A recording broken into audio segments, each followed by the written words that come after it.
So fáilte romh a chuirde go Seimineár DÁNA láithín go filmtar scoil na Gaeilge, DCU go fort leis an taidir námsplach an Dr Amy Mitchell. So sulla gur tús le chusaí an léid is tasú bhfuil coppla rud ar miscail móíochas a gabhfuil de coppla duine a thug tachiacht bún in agrú na Sraith seo. I dus bór gaimiid ar muochas leis an Ollscoil Mhá Nuad in DCU as an deisiúirt gún an trasha arachta le tachiacht na hoscoile. Agus is lí grahan si go mac ar gá leis an gginál seo ócáide a chur ar bun. Ar muochas comá leis an Dr Seán Mac Risteaird ó Ollscoil na Gaeilge a chróramud go fáideach le dara agus le riar an Seimineár agus is spragmud is an trasha a chur ar bun ar an géad láiriad.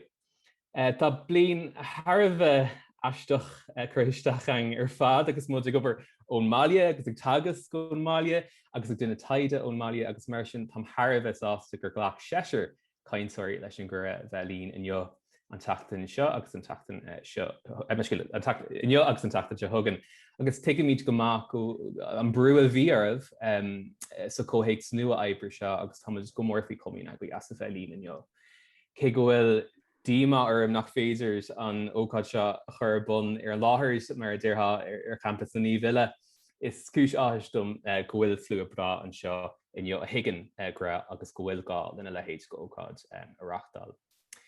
So tá le blianta anús tá bura faoi anuacha na Collaíochta is na Gnéasúlachta le brath go hidirnáisiúnta cinál a réimse leathair agus is cínta go bhfuil seo tíocht leis an tíorgrach sóisialta in airsin choimsre an léonio. So go geistítar an inscinne inis sláthaineán mar chunstrad hóisialta, geistítar féinúlachtaí, an chuacht, an normatocht, an heteronormatocht, agus an homonormatocht agus fenomén eile. Agus mar is ógaí péin ó 2015 go raig tá ceart a póstanis ar fáil go clína atsacha tá stád stalachanis ach ab siúd a asrún ó inscinne bháin go hinscinne eile. Tá choras leis bhhaidní sásta is ag mrá an héireann le hacharm an 8ú cé bhfuil ligi fóstig bant leis an gáras céine. Agus tá golóir nua sói ag mrá leis na glúiseachtaí Me Too agus Time's Up. In úsir sin ar fad tá beagnach caracha blian an ó tháinig an fandéim eile an fandéim chef nó the gay disease mar a thugtaí arthaí go héirsin achas cínta go bhfuil dulcan cín suntasach déanta i dtaca le cóirlais agus le feasacht an phobal a leith na pandéim úd. Feictear go bhfuil beidir plátí tectónacha na Gnéasúlachta agus na Collaíochta i gceathrú de hir, agus míontar na hhéireann agus an downwars go in lech le tuiscintí nua a leith na gceiste na céine agus a thug an glór beidir gon dusta bhíocht dachta agus starúil. Agus seo le feicil chomá i litríocht agus i daide na Gaeilge. A go dtíobh an taidí ní dólam gur ceist Harbh nuálach nó nua iad na ceistí seo sa réimse le na Gaeilge, mar sógaí thug an talamh muirín na gcón, an talamh Briain Nic Íomhair agus an talamh mór ní anrachan agus tína eile nach iad faoi stáidir litrithe a bhí dún leis an bhemin agus hiras na níd ag nóchataí sihar beidir a daime mar ochracha a dus go dúir sin nuachún léanatanga. Ach le rins blianta a nús áfach tá scoláirí nua nó scoláirí éagsúla ag dírdrú ar ceistena nua a dtaca leis an Gnéasúlachta agus leis an Collaíocht trí chéile. Agus de thur ar sin spragu mud an trá Seimineár seo a chur ar bun. So duine an trá seo mar sin an réimse áirithe seo a thiamh go cultúrthe, go litrithe agus go sóisialta a réimse na Gaeilge agus go héal disciplínach agus duine plé ar léirithe na Collaíochta agus na Gnéasúlachta i litríocht agus a bubal na Gaeilge. Agus tásúlam go monóir beidir pobal nua criticóirí agus taidóirí béis go bra sláb ag chéile san bhíonta amach rón in réimse áirithe seo. Inniu pléithir na mórthaomaí seo a leannas Géarchéim na Fireannachta agus an tíidú Laochais i ngáirscéil a chudhórsaí ní chain, pléithir ndánta Collaíochta Bhiddy Jenkinson agus tuair aig ar an idireacht éireach a litríocht na Gaeilge. So mar sin is mithidún tús a chur le Christy an tróna ina dúthir suí glór don tost a bhíochán. So bei fáilteóir rih tweets a gcónaí agus is féidir líb fiúntar agus scoil na Gaeilge i chléibáil agus duine an tweet ní sin a thríd réir chéile. So bé an Dr Amy Mitchell líonn sa chathair inniu agus chuir sí inis chéad caiinslóir in nach na gcuid. Gur mag a Seán, is tá meagsúil go mór leis na cainte na léigech le stadanú. For me deistan don chéad bhart chaintóirí a gaint na thuirtar dús agus an sin ghlaci mé le ceistena sanna dhír sin ba susceargain agus in an susa chuirí mé íchaintóir an léanú in aithne. So sé Stiofán ó Briain an chéad chaintóir bhaid an Tránóna is cóilta teagasc san Gaeilge sa choláiste Ollscoil Mhá Nuad. When sé bunchéim agus máisteach amach san Gaeilge san Ollscoil chéine agus tá sé ag feimú mar chahirirlach chuiste chógála chuman bhicléin cheilteise na hÉireann agus na Breataine a chógáil bhicléin na ceilteise fé héin. Mála sin tá Stiofán imón doctóireachta fi láthair héime na Fireannachtaí nua litríocht na Gaeilge ag fécinn go príomha thionachar na Fireannachta charachtar irinne agus a gcuid cleachtas agus mothúcháin. Tá sé déanamh inócha igóir an líoch mar eiseamláir Fireannachta i dtradisiún na Gaeilge freisin. Sé teidil chaint Stiofán ná gan sac, gan mac, gan muirín, Géarchéim Fireannachta agus Ídiú an Laochais in Beirt Eile le Máirtín. Stiofán sanna táú ré. Is chuirí mis me láh in éidir ar tá ardir chuid ná méid fácha. Gur magat Amy agus tá just bear with me in is a charge go dhéanam mé é seo a roint ríist le cíte go nid Briain sé ríist. San bhecin gatainine seonis. Fecin an what? Anna bhag gur míle amach. Okay. So I dosach ba bhachna mo bhíchas a bháil le Amy agus le Seán agus le John as an gurse a thuirtum labhairt ag an Seimineár iontach seo le linn bhí an bhróid agus tá me har bheith sásta bheith an seo agus páirteachlacha ann. Sa chaint jaar seo déanam mé inúcha chéime na Fireannachta nó masculinity sa jaarcéal Beirt Eile le Máirtín ó Cadhain a fáiltíoch sa chunúsach an tra lár sa bhliain 1967. Agus féci mé igúr an léach mar eiseamláir Fireannachta freisin. So le gasa mé an jaarcéal áfach ba bhaithne míú beag a thuirt chuid den na príomhfuintí teoracha a hagan fes scá an Ollscoil Fireannacht. So ní ann de chinál a bháin Fireannachta, ní honan clachtas nó taibhsú inscinne gachféis, agus athraí an tuiscintí an Fireannacht de réir an chóhéacht thocúil agus an chóhéacht chultúrtha. So mar sin chuincheap ulrach, ilchnálach, uaireanta contrátha í an Fireannacht. At nítear áfach go daginn tuiscint hegemánach nó cheanasa chunig cín cad is Fireannacht cheartán, in grúpi agus a ggóhéacht na difriúla. Agus chuirtar Fireannacht mhór cheanasach nó hegemonic masculinity an tuiscint seo. So mar a bhíonn réabhainn canó duine den sclóirí is tábhachtaí I léon na Fireannachtaí. Hegemonic masculinity is not a fixed character type, always and ever the same. It is rather the masculinity that occupies the hegemonic position in a given pattern of gender relations, a position that is always contestable. So is minic go gítear agus go ndearmhítear an Fireannacht mhór cheanasach trí bhíoinn eiseamláirí nó figúirí léamhúla nó oll-áróla a hasan amach sa phobal. Agus chud agás Dwayne The Rock Johnson nó John Wick nó Captain America, James Bond, Achilles, Hercules, Cuchulainn, Cormac McCart, Piers Fairtear, Eile, agus figurí starúla, lastarúla, fictionach agus Meitheamh Eile nach iad. Agus tá ról seo an líoch mar eiseamláir Fireannachta anhabhachtach darlum agus déanam mé tuile inúcaigh sin báilíonn sa chaint. Ní chlíonn gach éon nó duine leis an Fireannacht mhór cheanasach. A bhallairt atá fíor in áiríre mar a dear canal an seo, the number of men rigorously practicing the hegemonic pattern in its entirety may be quite small. Ach fós héin bíonn cuach ag an tuiscint hegemánach agus is féidir leis tionchar anna bhór uaireanta díomhálach a imirt iris agus mar a eicimid sa litríocht charachtar irinne. Agus ceann den na freigrí a déadach ascairt as tionchar na Fireannachta mór cheanasaí seo a dhuine is se an rud a dugam Gaeilgeim Fireannachta And is níl an termíocht seo lán sáúil adbhíonn. Go háirithe tuisce muineann drongana éagsúla las as an terma crisis of masculinity, le cána a dhéanamh an ahrú atá taca ról inscne sa tochaí agus cuioine a dhéanamh lagú na bhar ina súla siúd. Ach séir atá gceist gomsa go sunracht le Géarchéim Fireannachta ná an tromhúrmh aigine agus an féin-bheas dúltach a bhíon ag characters irinne orthú héin, de bhar go deapanortha dar ló agus i dtéirmí na tuisce na mór cheannasaí a bheith ina bhir chearta, nó go bhfuil si clíte agus tanáte mar is.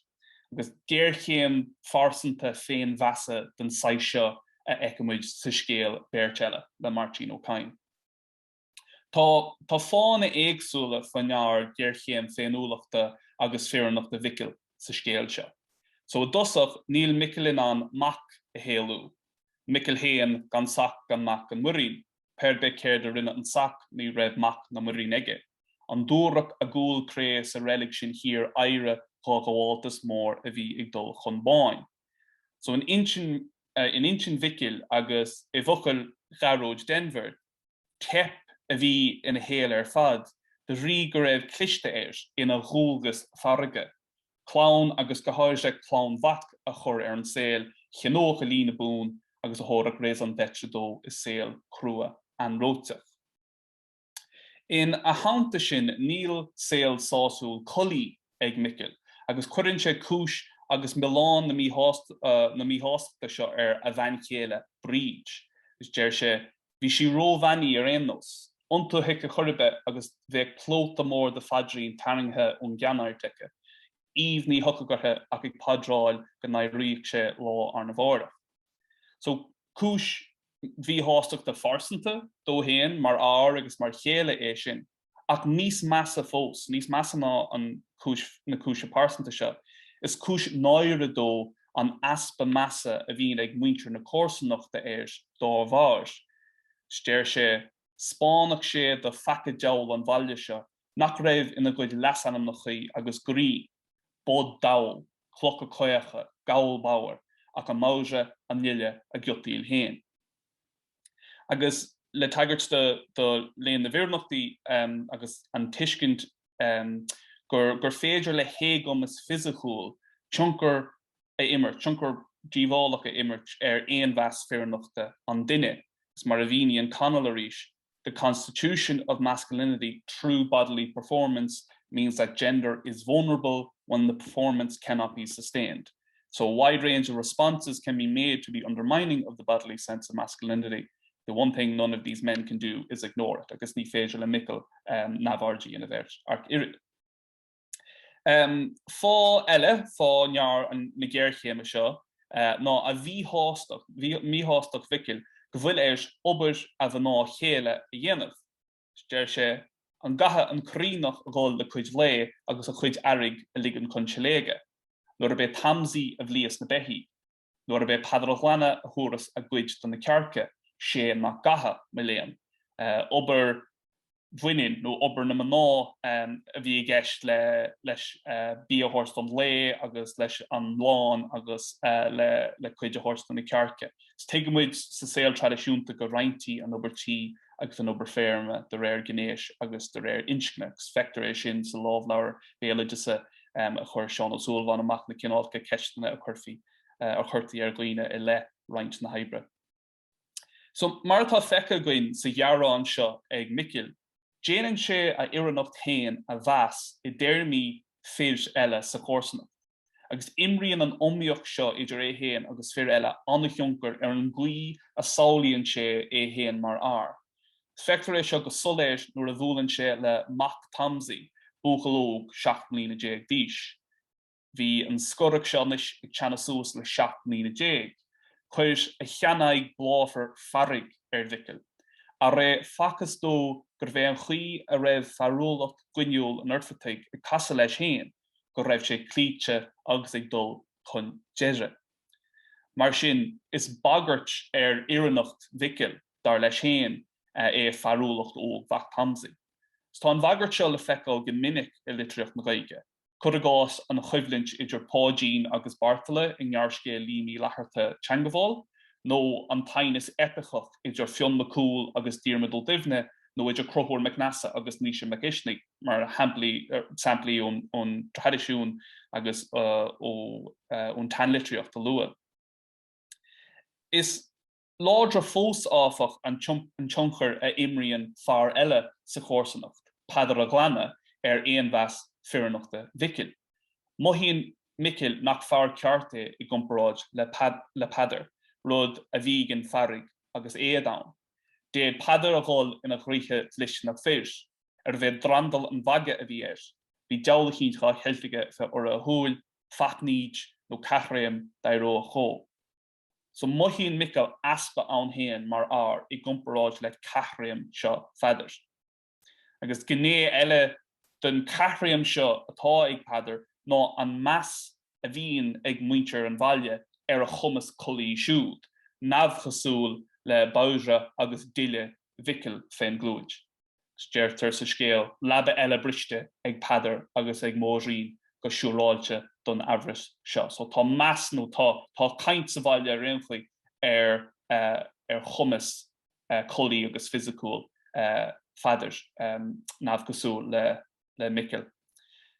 So léiríonn an clú Collaí seo chumas physicúil fadar is fearr láidir cearta agus déantar codarsnach díreach le hégumas isicúil mhicil. A le rítar go minic sa scéal leis an near an áil. So bhí an crua hiúil binibach réabach leis an mucé drad línta in aig an ard dhéir in ní gurachan beag an ála chur mhicil. Nach beag an gur an ála bheith fadar an deall. So tá an codarsnach seo soléir. Spragan na bagartí a bhreathan micil iarnach tain agus an chodarsnach seo le fir eile an bhaile, mothú cháin Iútacha íomhálacha an. Gus tá pléite go me bópairt eile ribhe seo gur féidir le tráma inchine agus clachta se chochracha ascairt as an mí réir a haolíonn féis agus carachta irinne idir lámh amháin an tuiscint mhór cheanasach an Fireannacht agus an lámh eile an aspa cuachta agus cumis a bhuthíonn siad ina saol héin. Gus tá cosúlacht ag seo le hagúid irinach an tígólaí Alfred Adler. So she, the practice has a good deal in common with Alfred Adler's masculine protest. Adler's concept to find a pattern of motives arising from the childhood experience of powerlessness and resulting in an exaggerated claim to the potency that European culture attaches to masculinity. And among these young men too, there is a response to powerlessness, a claim to the gendered position of power, a pressured exaggeration, bashing gays, wild riding, or of the masculine convention. So a gendered claim or a claim to the gendered position of power. So factors an bhí réir agus an freigraúlach seo in Beirt eile.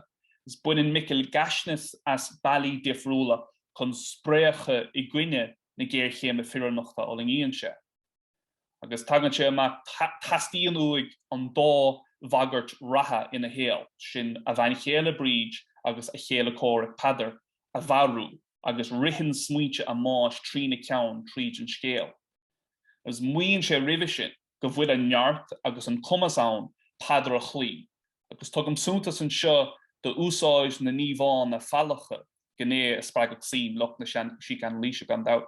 So ní raibh éon lá riú nach raibh mickil in an padar a háú le Cadhain, le clicneart, le láí, le sláán, le spáil bhad de rábha. So in a hananta seo, is mín le mickil ban chéile fadars, muirín a bheala agus clán bhac dó héin a héalú le. Córtha Cathraime I nán Petrarcach an sealamhú ban.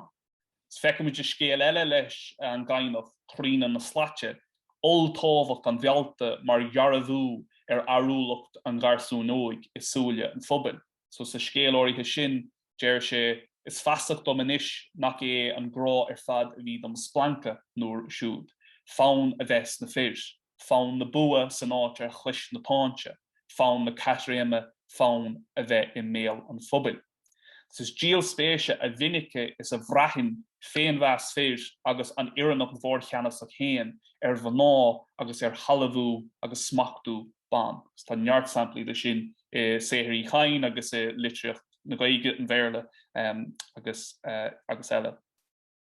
So in Beirt Eile, ní bháin go dastaíonn ó bhicil Fireannachta chruthú trí mhóirín a halamhú agus clanmhacha áú ihir a brinne, ach measann sé gur ag chéanaí ó cheart gné eile don saoldearcha Petrarcach atá le sunrú I Fireannachta bhór cheanasach an phobailse.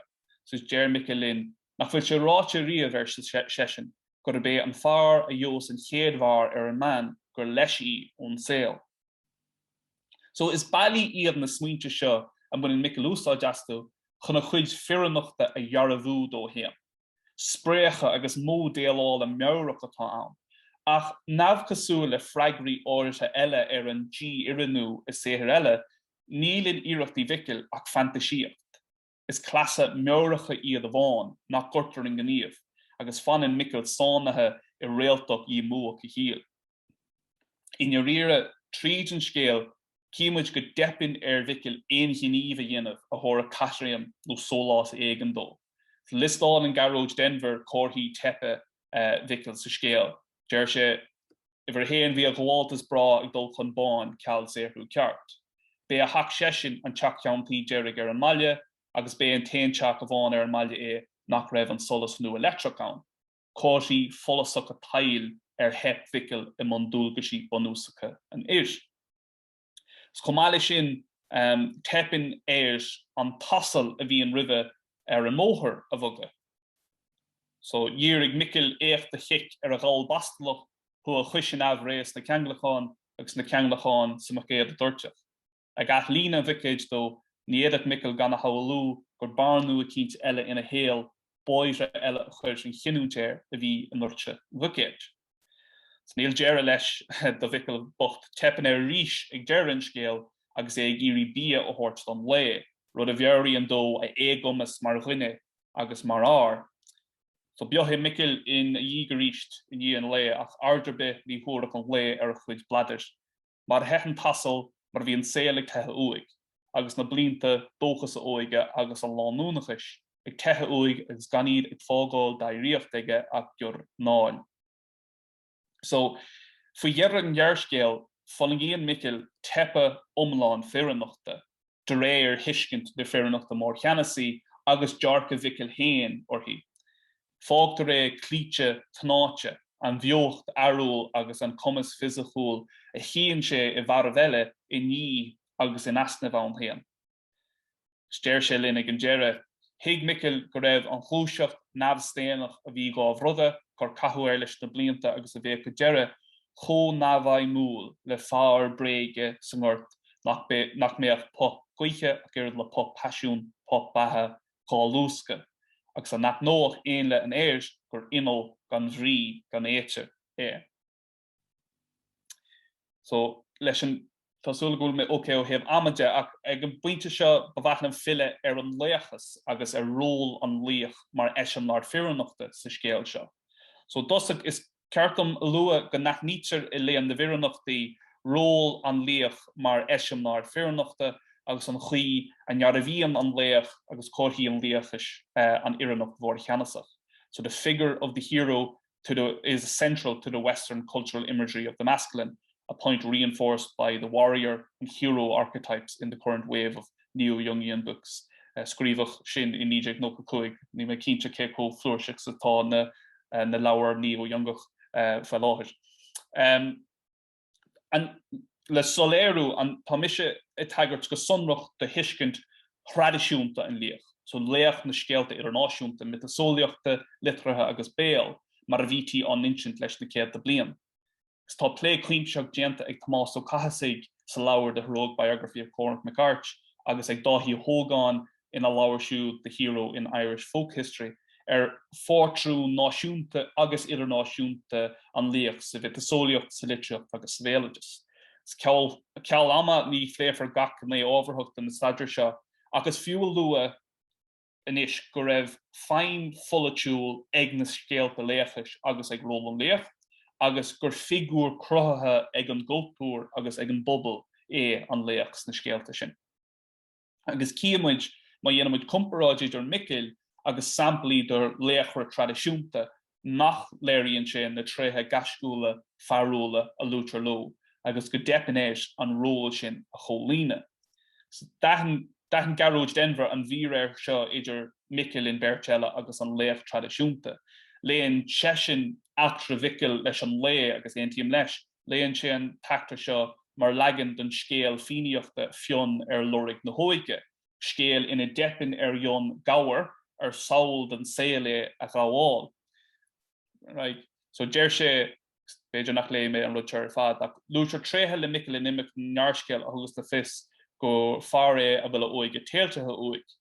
Ach feictar an macála nuair a hálítar dóchas Michael ag imimecht i dteannta an lé a chin cheansú faracht in nar airig leis an Gabhar a cheangal sa bhríon dríochta.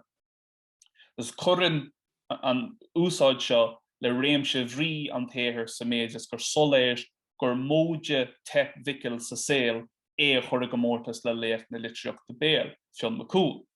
Agus déir sé chomá trí gasnis a bhaint as an vinscéal déantar frithléach na litreaachta comhaimsithe de na tepe.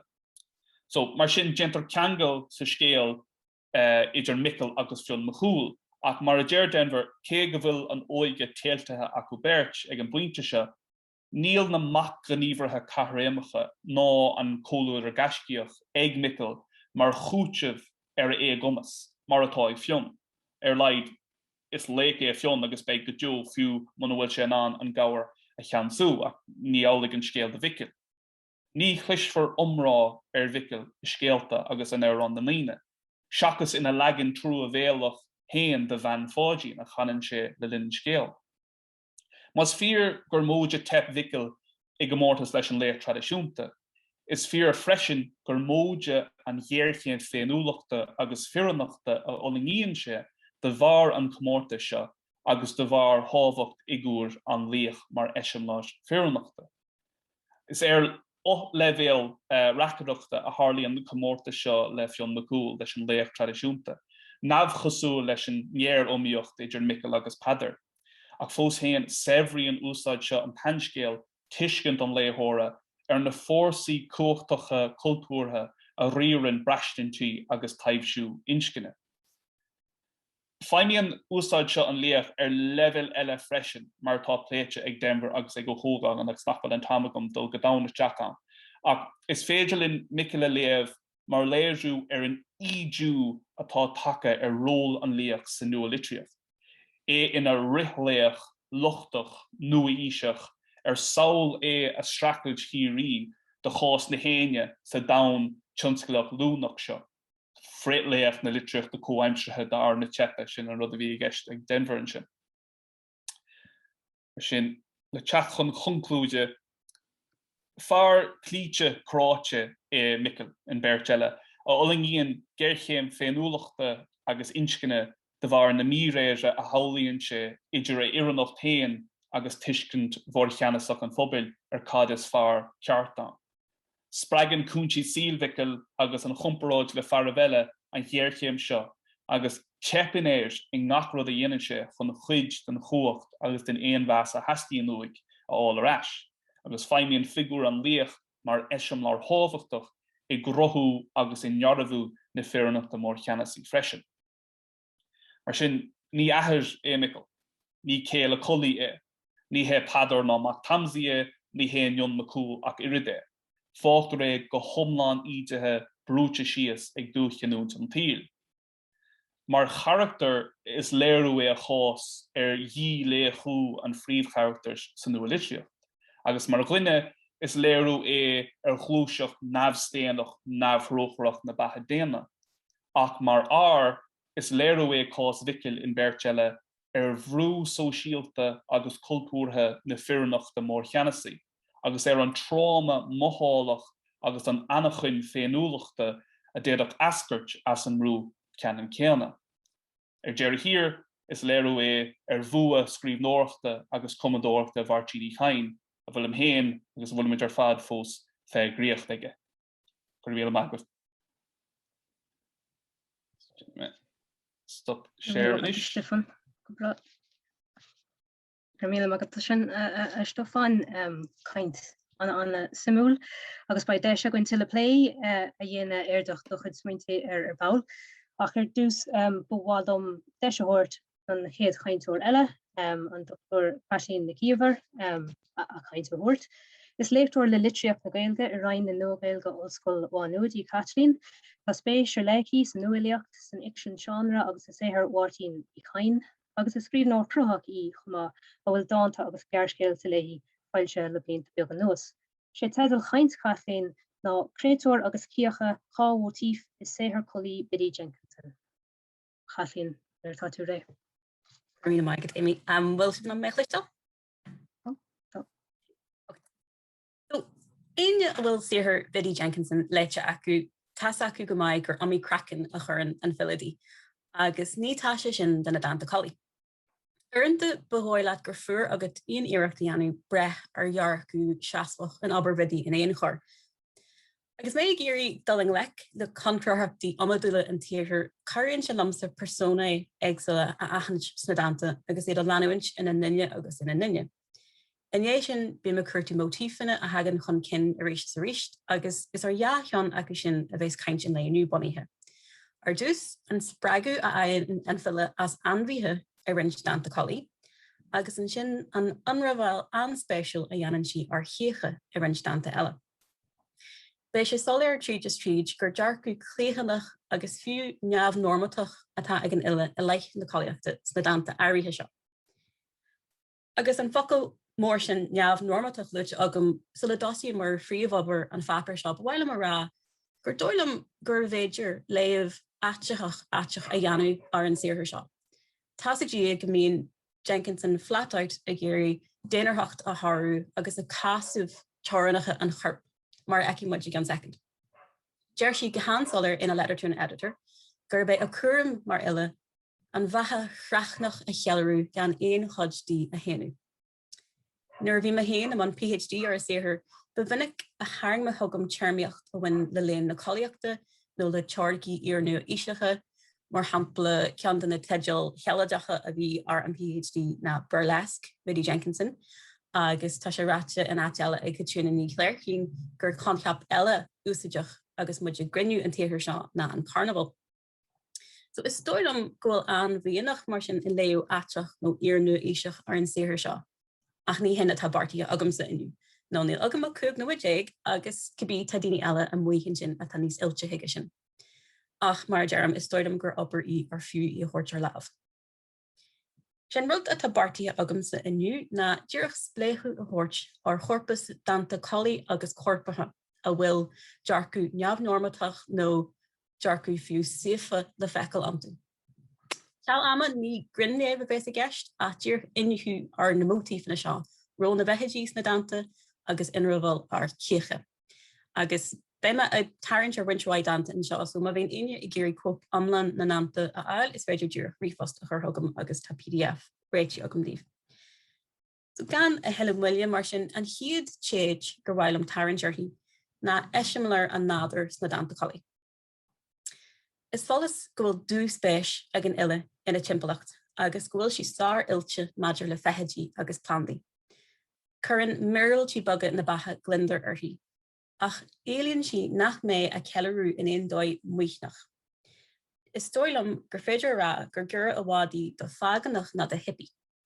Deir sí mar hampla, love the little lamb, love also the parasites, the castrating shears, the butcher's knife. They must all be accommodated.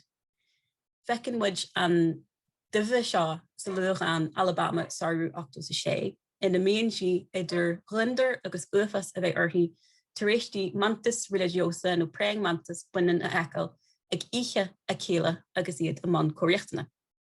Agus ní buan áf atá sa dáin sin an ard, ach lua hampla do bhótaoibh atá le feiceil tríd an saothar, spéis an Eile a málaí colaí na nánmhíthe, ach darlam go déann si níos fuide fós na spéis go dtíir, uaireanta bíonn si in éiad lá. Agus uaireanta eile is cosúil fiú gur mó na spéis fecholaíoch a churann si antú agus spreagann siad dúil cholaí intí. Now, is méomh an aisteach sin tuigim a fannaigí lom agus feici sibh an rud atá gceistagam. Cearan a eachtar go minminic ina ndánta grá na go bhfuil spás dóthairithe idir leanúin.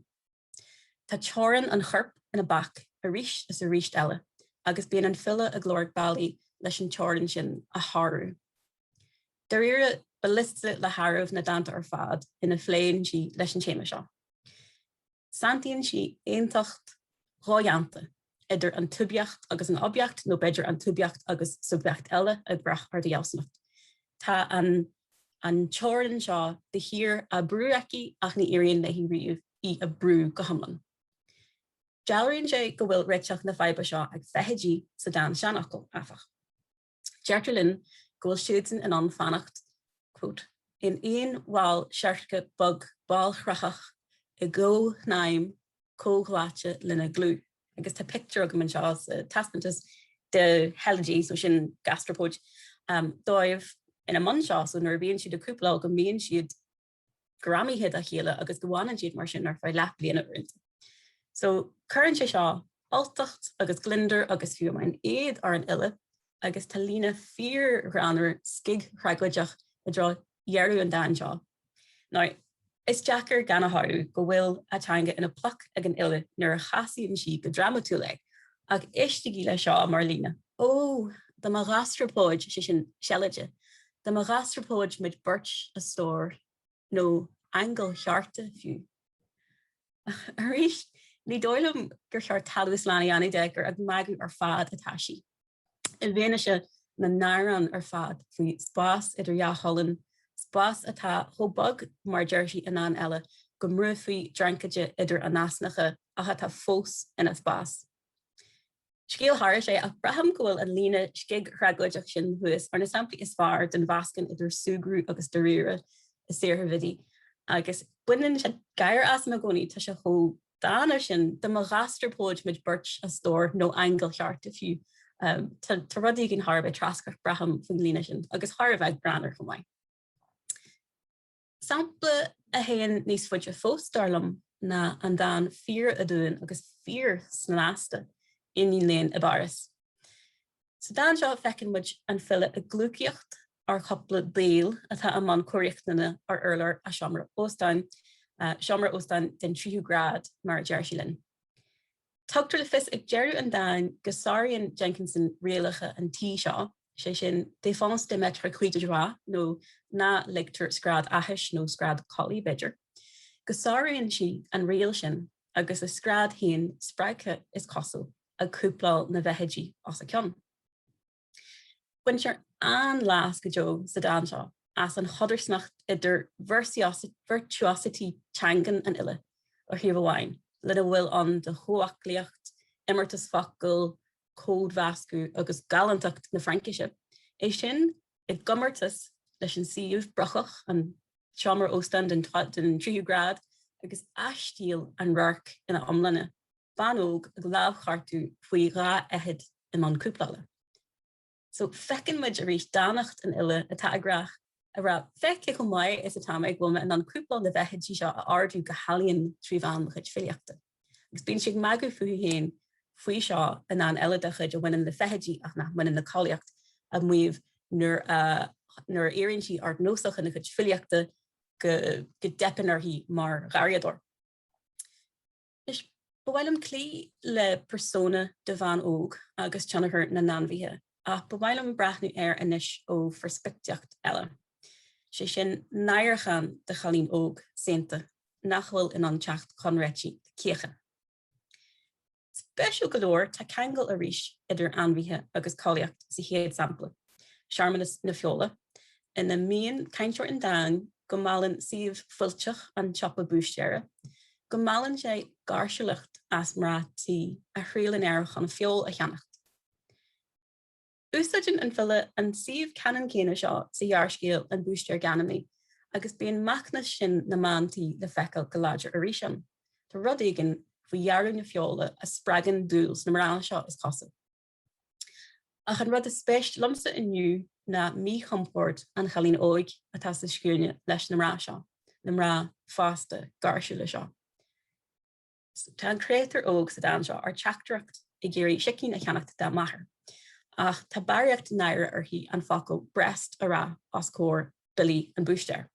Fad is atá na mrá eile I man Gaeilgeachta tepan arthaísa an focail héana rá agus ordíonn si rud ag an eile ina áit. Deir si, please, my mother wants one chicken chest, please. Agus Léann and Dan, the féinhar chest, breast ní étí. Minic dobú chest hain ar an lucara is gur tugu ó bhaile chicken leg do watú. So fecin which persona an seo atá coolanta tá mí chompordach inar crackan faoine crackan. Fecin which é seo a ríist in an Eile fear special dar bhanam tuirh Marie Antoinette. Agus ríist fecin which cuttersnacht idir Géarchéim na man Fáilte flíchéige ar héamh amháin agus Dr Caitlín ar héamh Eile. Tá annachid ag tarlú sa dan seo agus mar sin ní miste beidir achamar ó bhórtar dús.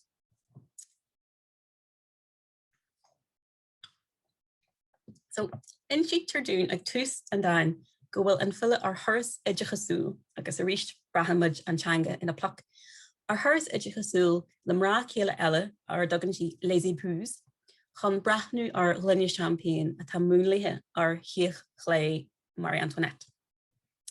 Deirtarlinn go bhfuil an glunne seo ar an tíon chean a bhharan sláán de ar an cethar.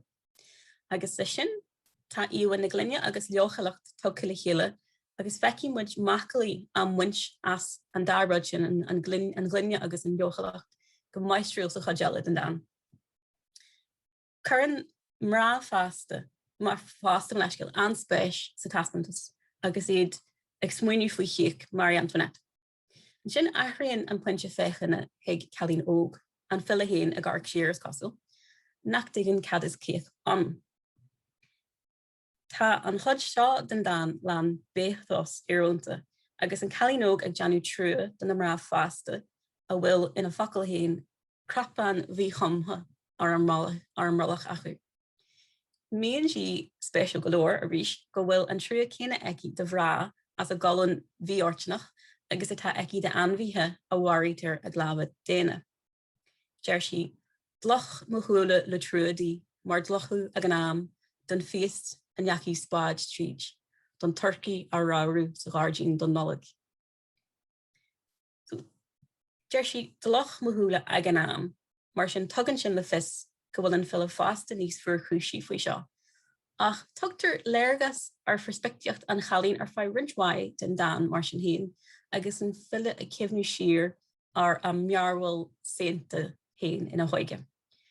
Úsáidin si cló idalach le heidirhealú a dheanú idir puinte féchanna an chalín seo agus puinte féchanna na mrá, clás a úsáidin si in áiteanna eile chun perspectiocht pláiste a scuú isteach. Tugtar curúún mar léthirí geir a dheanú faoi héintacht an Eile óig. A choríist eile is stoidm go bhfuil níos móna sin a gceist. Úsáidtar glunne agus cíocha chun trí chraich an dain seo a háann sin chéile. So ré Marie Antoinette agus an chiach in úsáid chun glunne a bhúnlú. Ré an Chalín óig a cheapan gur arm cosanta glunne atás na chécha. Sé sin gur ní bal corp iad a rud a chorimid ar in héin chumid sin a chosint ó ghadaithe. Agus in sin pantrasí ríis go dtí ré an Eile héin atá ar thuras agrithe a brathnú ar an glunne. Tá cud mhór a tarlú sa trí lechanach ina ditin an danamach a cealama ní phléime ach jarrod sa bhéid am tá fáceogam. Ar dús an dan, míon an fille go bhfuil si a tharcail ag cécha na man eile sa scuine. Ar nuaigh ní bhíon muid ag súil leis an bhríthir arcail ag as mrá, ach is stoilm go bhfuil an bhrí solar fós, getting turned on by.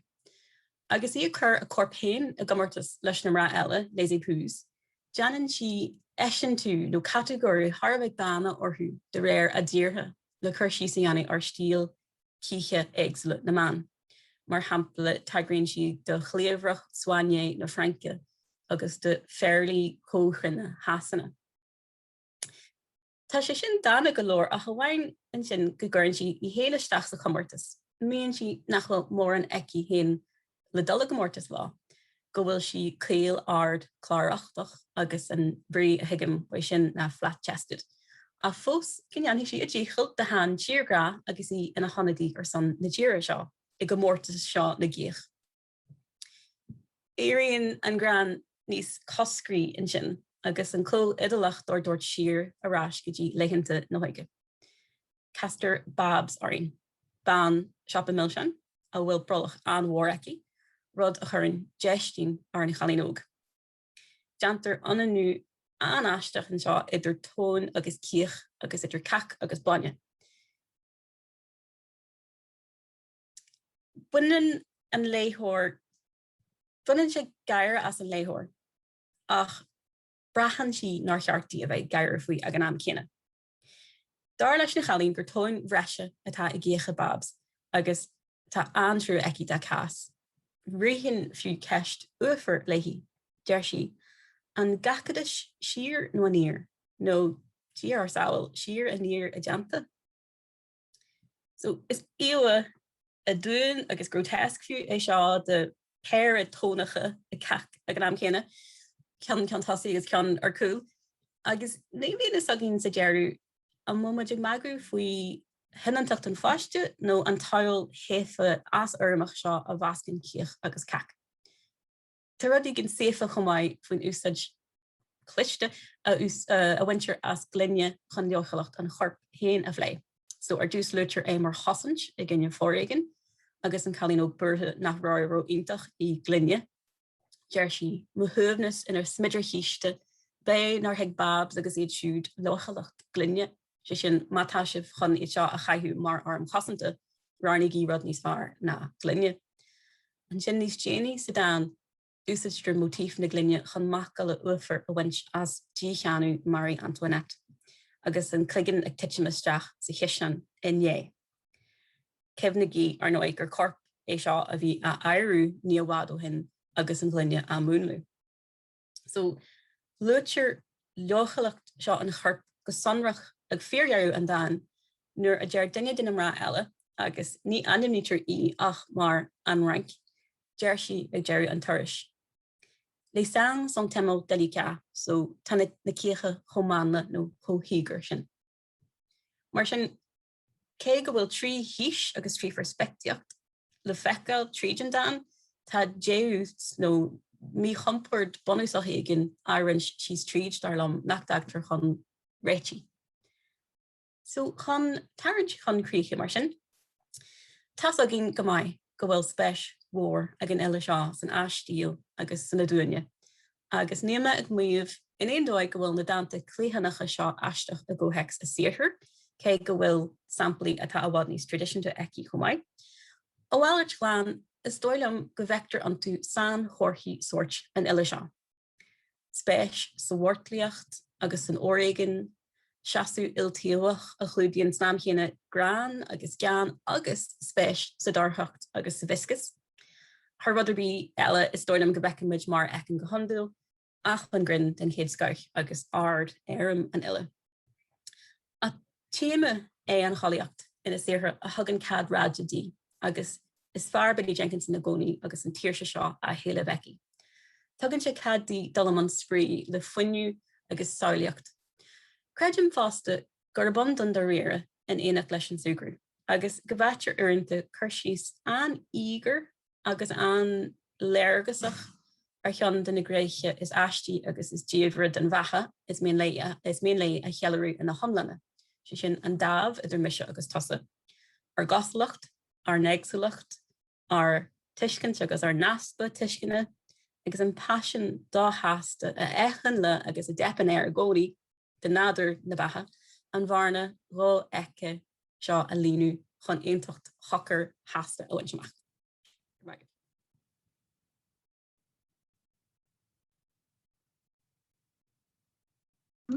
Sure miúh go fád míle bhuichas a Caitlín sin aontoch ar fád.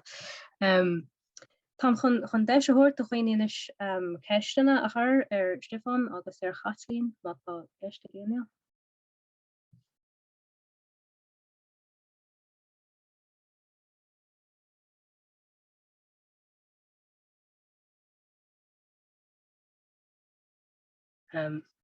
Tá just ceist amháin agam sa Beirt Stiofán is be mé ag smaoine an sin is mé ag géisteach leat ag smaoine ar an Meitheamh stocha a leige ar aonad an tailí in éireann ar in mlíonta. Meas tú an é an taine tailí bun agus bar na Géarchéim a Fireannachta tá le feiceáil nó le brath béidir in Beirt Eile nó cad é a bas sin.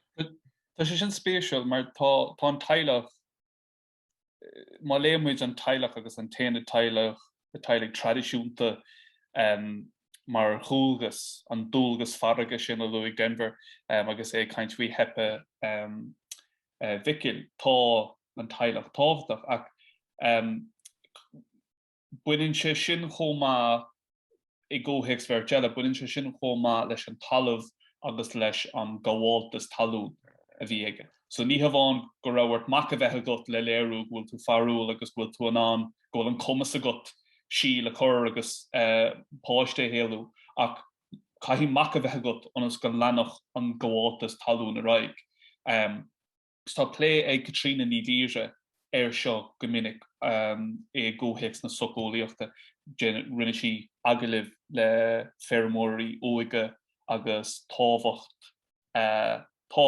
an na talún na dosach dá Fireannachta tábhacht an téithrethe obair chrua obair feirme an talamh a héirú agus tá sé sin tá an teilech tábhachtach mar chuid den na dúlgaisí irinne seo atá mar chuid den Fireannachta mhórcheannasach ach tá an éireacht nó tá an dhéanalacht tábhachtach agus an séhrú agus an obair chomá. So té an annach chuid is seafán. I gás vicil tá méid sin na chorascó agus an omíocht agus an córsnach a bheith chocún go nachfuil sin an éalú ón leasanacha agus ón maga go bhfuil sé deachrá bhfuil rud a bháin I choras deacéis. Ach de bhar nach lúnse se scéal ach sólás a bháin sin muirín bancéal a feidir. Tá mise ceapa go bhfuil an chomórtas le peidir a glána an rud is tábhachtaí I riú a Fireannachta héan dar leis. Ach tá an teilech tábhachtach chomá, sorry. Sin mar raigre mód sa Gaeilge. Gur mágad sin Stiofán just fecum go bhfuil Heist sa chatbox an seo ó Peter an chóra é rá Jordan Peterson go bhfuil an níomhairthas I réim a ríis a Stiofán. Ó tá agus tá mé de bhar nach bhfuil mé ilse an méid a déir a bhliain ógrian Jordan Peterson níiad na rá níiad an léamh green a dhéanamh ach ón méid beag atá feic agus léite gom is sort Beidir nach raibh se chóthar fór le séhar a tháinig max na nóchadaí sort this deep masculine rud cínt go bhfuil sé bunathe istí an tain mar go bhfuil rud cínt farúil fút agus ní gá ach dul I meas na bharmh agus dúil tú do bhaná agus dúil tú do fósa agus do gnéas agus dúil tú go bhaid tú an dá ní aontaim nó ní chlíon leis an gcinál léamh sin ach tá sé sin tagan sé sin ó young agus an swinmh seo na archetípe go bhfuil an léach nó go bhfuil an léach tradiisiúnta mar archetíp cuitin ag gacéine de bhar goil sé choid ar náisiúnta ach mar a dúirt mé bhí feimimena polúla ag na scéalta léachais dúir siad do idiolaíocht na gultúr ina rás inar orbair siad agus go siad crutha ag an bobbal ní dóid am héan go cé go bhfuil rudí I cuitin acu ní dóid am go rud ilíoch per se an. Sus tarlíonn sé go bhaimíonn siad nó go raibh aimimigh siad sta cultúr inar forbar siad agus titan siad as a céile agus aithíonn siad agus winter lasasú de rudí difriúla na pobl. Tá lé ag Tomás Ó Cathasaigh agus ag Sarah E. McKibben ar an measca seo nó ar an gomasc seo idir idiolaíoch chúchais na Gaeilge agus an léachas tradiisiúnta nó an arúlacht tradiisiúnta. Gur mágad Stiofán go bhráir fad. A chasin just ceistúháin artsa an bhfuil éon sampla den de chirp neamh normatacha in ndánta Jenkinson. An special tá DÁNA bhaineci le Meitheamh agus ní hé go bhfuil well tá rinch ndánta is dóthe tá tearan an chorp gcónaí a sinú aici agus ní lás le hí rudí dáheanta nó dá hailta a chur de leichan chorp ar nó etil nó rudí den tuairte teachtarráún an bhás agus ar nó cléchlú mis ó ar an buinn gotí éon agus ar asríist. A tá Dan eile ó anspéisiú go man le Meitheamh agus an rud a gceist leis an dan sin na go dtír dí chanstral an chorp in our leathair mar an sin go dtír tús agus deir an dan a go dásin si agus míon si go gaiithinn si fanní clústa agus sláir agus mar sin agus í ag hapracht ach tásin si ag buintí agus ní stopan si leis an héadí ach tásin si buintí buil ar dús buil bhréagacha ar nós fécail agus leithíoch aimiid a faoi dhearú gur Seachas an rud a richen am na ní rud a bhí arráta faoi ach cinál tá si tógal as a chéile as ar ggóir ar bhealacha chu an imní orm agus ar bhealacha tá cinál scanúil ach léironn sé nó lóironn se le faoin an rud seo an fan ufas seo arhí an teirnachar ar ceall fiúhain chailte rudí a dhéanú sin. Stoi so sin an sampla is beidir is mó a richen am faoi an chorp a thógal as a chéile agus cinnte go bhfuil teirnacha cinál na hólaíochta go gurtar iad sin ar chail go minic. Ar má go casint rá. Ceiste be géine eile?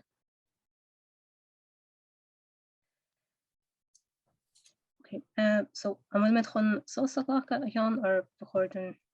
Carcros be denomid an mar sin agus an sin film ar an seomra an denomid na mar sin. All right.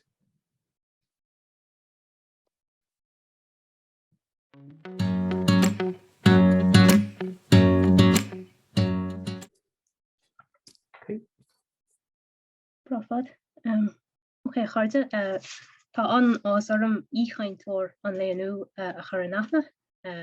Is scolára agus uorscéalaí an talamh Barry McRae a bhfuil 3 leabhar fáilte aige. The first verse, uorscéal a bhfuil an Pharaoh Grumley Prize for Fiction in the Company of Strangers between Attacht, Dickens, Joyce, Conan Doyle agus Proust, agus Languages of the Night, rerollen na danga communlacha sa litriach nu isteach a bhui dúis René Welleck de leabhar na bliana. Is léachtóir le litriacht chomparáideacht in Ollscoil Notre Dame, Indiana, agus múnann sé Seimineár ar thupaí éagsúla ar campus na Ollscoil Mhá Nuad in Indiana agus sa Roimh. I láthair na huaire a Barry ag obair ar uorscéil fada den tedal Miracle at Dalkey. Be tedal chaint an talamh McRae ná im lampa lásta ilreacht éireach I litriach na Gaeilge.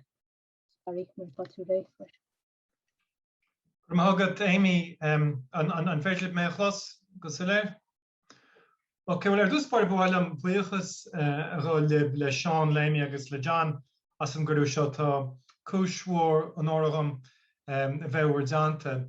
An tain chúis aféile tágam ná nach bhfuil muid I ndánta chéile go Fireannachta ná Seimineár suagam go méid deis againn obair le chéile machchan seo.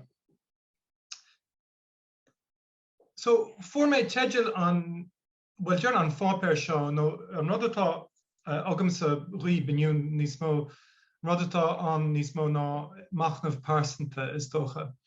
For me tedal ó rán le Donal ó Léann file as ó Wúscrí. Tá cáil ar an dán seo tuis gur chuir padróíide chorú ceol Beirt le chorchúla sin mar sin tá Anna ag fur bhór daine is síl na Gaeilge ar an dán seo. Dán siimplí atá an ach tá annach chuid rudaí le rá aige dar lem hain. So seo riamh ar dúspáire an dán hain. I mlung mé measim fé last fé cheol is gan Calafort Rome. I mleabhar mé scríofa I djangon spéid is ní léanaí a hiigecha. I mlampa lasta iste go bord is gach doras dúnta fé lascod lú. An manad sa lasta mar longa muidéil, go né lói mar chogar an chuidéile gim héil. So seo dán ar bhealach faoi chéirt an scríbhnóra. Darlam hain úlbhíon alíne atá I gceist atá faoi cheist á héitseoig an dán. Agus darlamsa úlbhíon alíne ar le atá gceist. Seo dán a phléan gardamanile Gaeilge atá ag scríomh in ná an gáilge. Is as ceantar bhú scrímar dúirt me gan Eile agus darlamsa dán brac Ghailteachta amachchas amach atá an. Ach dúirt cinns eile sa dán na Léann orm mar léthar éireach. Ar fás óldum fear díreach fear teilí a bhí téacham Ach mar sin hain tá macala na hatseachta le sonrúán, at least tá mise in an sonrú na hatseachta a amsús dán. Bhealach snásta siimplí, cuim sin an dán seo na mócháin sin is críomach lom a bheith thugam hain I mo lehananta mar ógar éireach nach rá tar éis fós tar éis teacht amach. Ní ruigtear na mócháin sin nuair hagam duine éireach amach mar is óldóin. Fanan siad mar chuid Jean go deo na dhé sin. Fanan an closet, an cófra, an cupboard mar tá sa dán, fanan sé leat fad a híl I leog, ní imíonn sé nar hagam tú amachas. Síl uignach, aisteach agus scanú le bhíon ag goid is mó do riine éirecha agus iad ag fás níos. An tétá éireach cainse a luamhlíonnta ina bhiúnlach hain, miúnlach éonránach, miúnlach inar gádóid a bhlach dús, agus an sin ina dhé sin, cóhfuil eile an bhionlaí a amsú. Staids indánach is se an áiteacht an teirechas, staids wathúcháin agus staids bhíonta. Is sé dúlgas an sé atá éireach agus atá óg nó tá fós sa gófra, sa gubúirt mas mai leat. Ná gan a staids indánach bheith le léamh ar a chorp, gan é bheith le clos in rá ná le feicáil in a chrot. Fáid hangóileach atá an ar bhealaí. Is sa bhfuir an máslaí a chuirtar tús le stór focail a chur le chéile ar bhéinúlacht hain do dúin éiricha.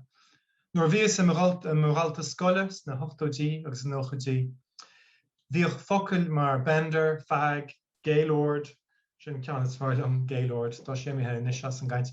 Bender, feag, gaylord, nó puff, in úsáid sa glós scoile go coitianta, mar máslaí ginearálta. Tháinig mé féin ar an ólas faoim an nádúir hain, nuair thosaí na focail sin do bheith dírithe I dacailm hain I meallach ar le. Nuair thosaí siad ag leanúint ormsa níos mó ná ar bhuachail eile. Faoi mar a bheoh alta fuileáin a gceitilt mór himpeall ar fáil ar iascaí mas mai leat.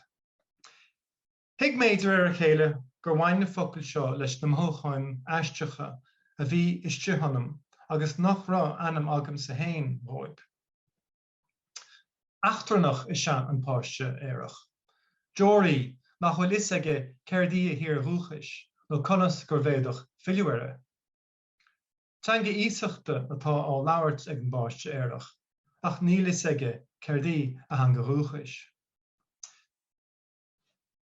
In an I Líotáin chuim siar an méid seo go gunta darlums na línte, Im leabhar mé scríofa I dangal an spéir is snéalaon ní a hiigechéim. Agus tuigim sé héin agus bhí rud a cinint darlam dearan rud a cinint go thomláin dearfú le gceiste an bhile ach mar sin hain, tá mise mar rinne éireach in an leabhar is agus ina léamh ar mar bhealach hain. Ach más teoirí an duine éireach cá bhfuil a halamh rúchais. Conas is féidir teacht I ddíreán. Mar rinne éireach ní bhíonn síonsear nó treibh ó rúchas agat, agus tá sé sin ar cheann gine gréthe is aitse de chrúchás an séta éireach.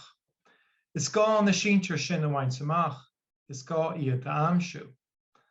Ag puint áirid tictarhuid gúil cúise cinint leis na máslaí sin I log a bheith an.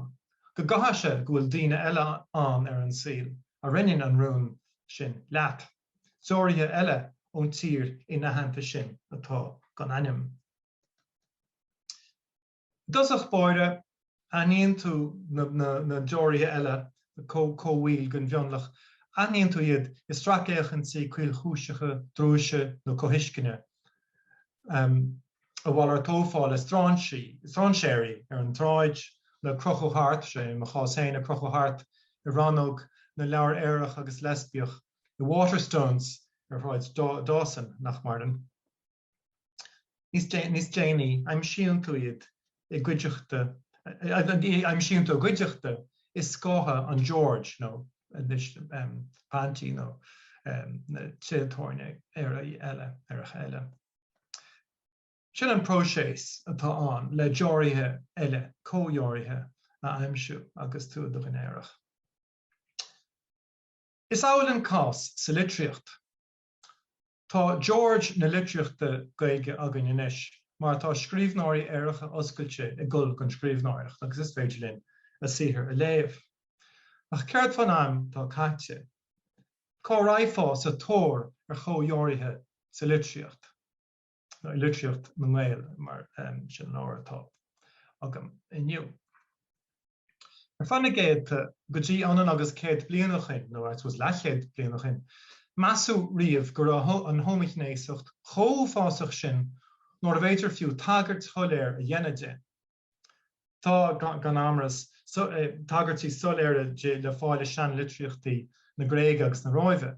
Ach ar fanna mílte blian gan tradiisiún Eorpach in dhiaidh sin, agus sna tradiisiún eile bhfuil taithí agam sa leo tost a bhíon an go chuid is móide. Ní an omláin ach go chuid is móide. Ach bhíidir an, bhí muid riamh an, caiigh gur ág siad rion díobh hain ina ní áite cinnt le aimsiú a gartlanna an choultúr.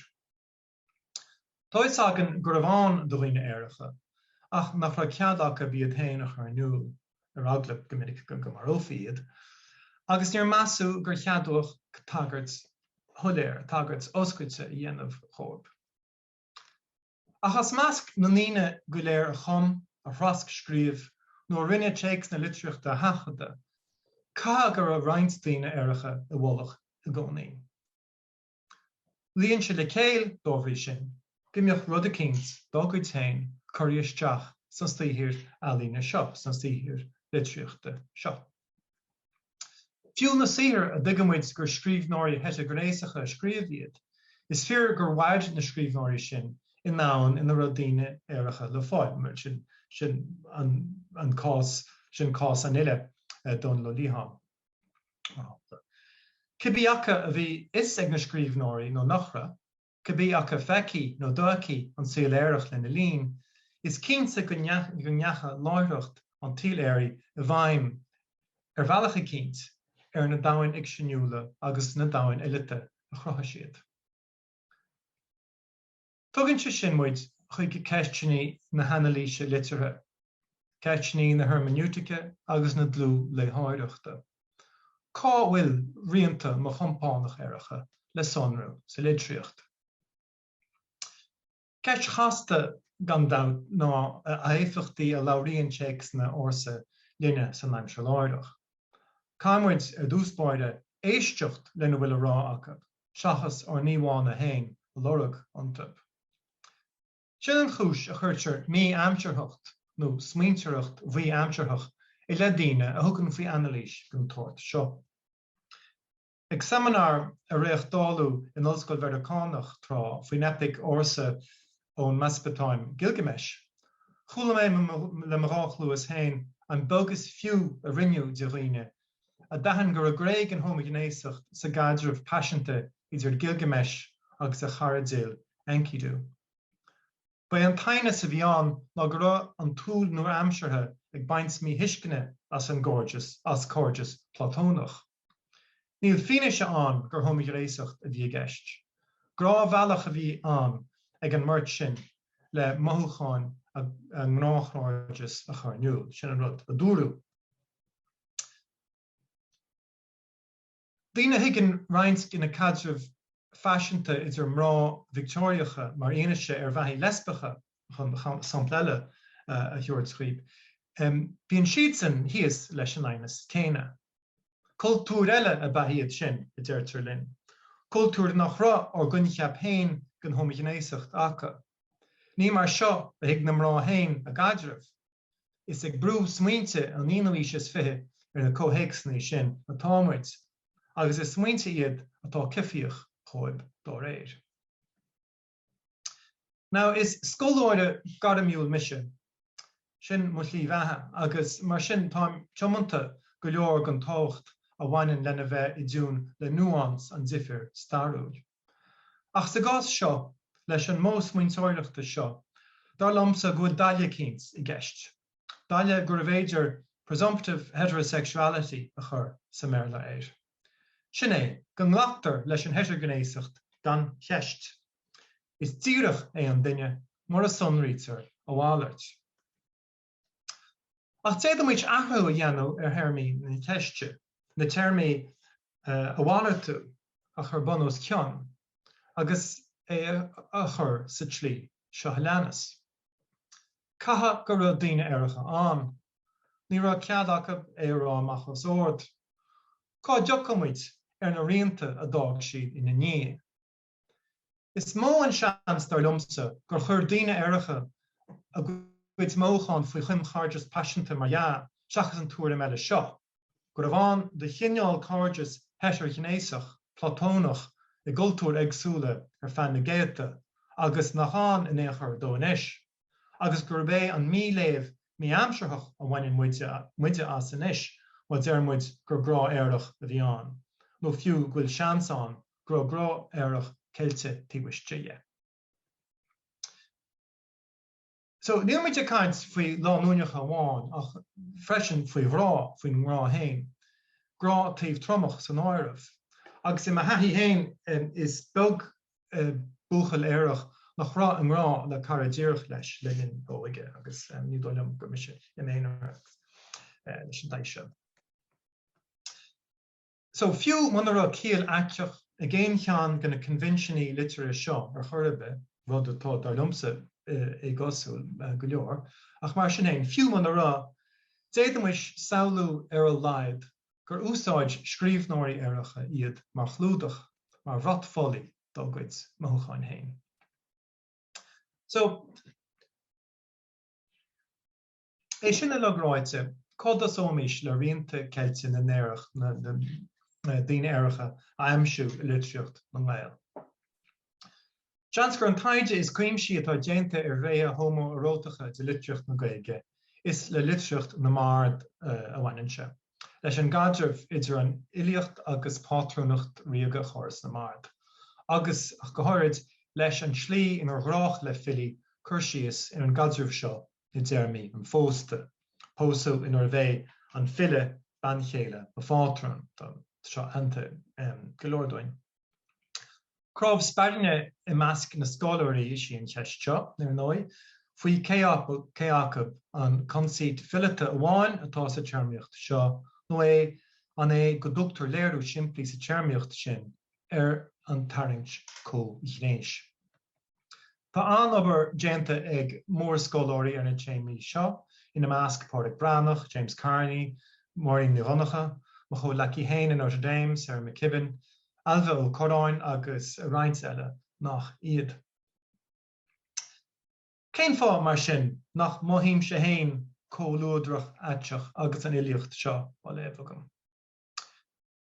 Ar nói a rísteile níl sé chomh siimplí ar fad an iliocht sin a shamhlú le mothálach chomhamseire na háiteachta. Ní bhreathnaigh muideas lá tú aniuán gur chuir síos éireach amachchas amach atá dhéanamh ar áileacht an fátrún nóir labhrann an fuile faoine fátrún agus faoine arúlacht agus a lehéid. Ar a laghad ní bhreatham sé hain gur ba. Agus cuid gan chúis le mhuairm an seo, nó bhfuil an cur síos chomh oscailte, chomh folasach. Mar léithóir nuair a amseartha, na sleachta inar léirdom hain gur cur síos ar chomrádaíocht éireach atá an, is iad na sleachta ina dul tú léirú ar bhíonta faoi chuim na híthe nó faoi bhréagracht de chinál cinnt. Measc na gásnaí sin, nar bhite áireamh ná inar léir gur sím omarcach atá ag an bhile I dróib filete an fósta. Addiction a chur an James Carney ar an úsáid a bhaineann uchaí ó hósa as an meafar seo, agus ag tagart do chaidirh hain lena fátrún Hugh Maguire. Is dócha gur bé an rud atá á rá agamsa mar bhéarlóir éireach ón inú is fithe agus lua litríocht na Gaeilge á léamh agam. Ná gur bíad na gréithite is mó a bhaineann lumsa le haithí hain a bhaineann is mó leis an bhéiniúlacht aiteach, ná na míonta ceilte nó na míonta coscatha a chuirtear inniuúil ionte.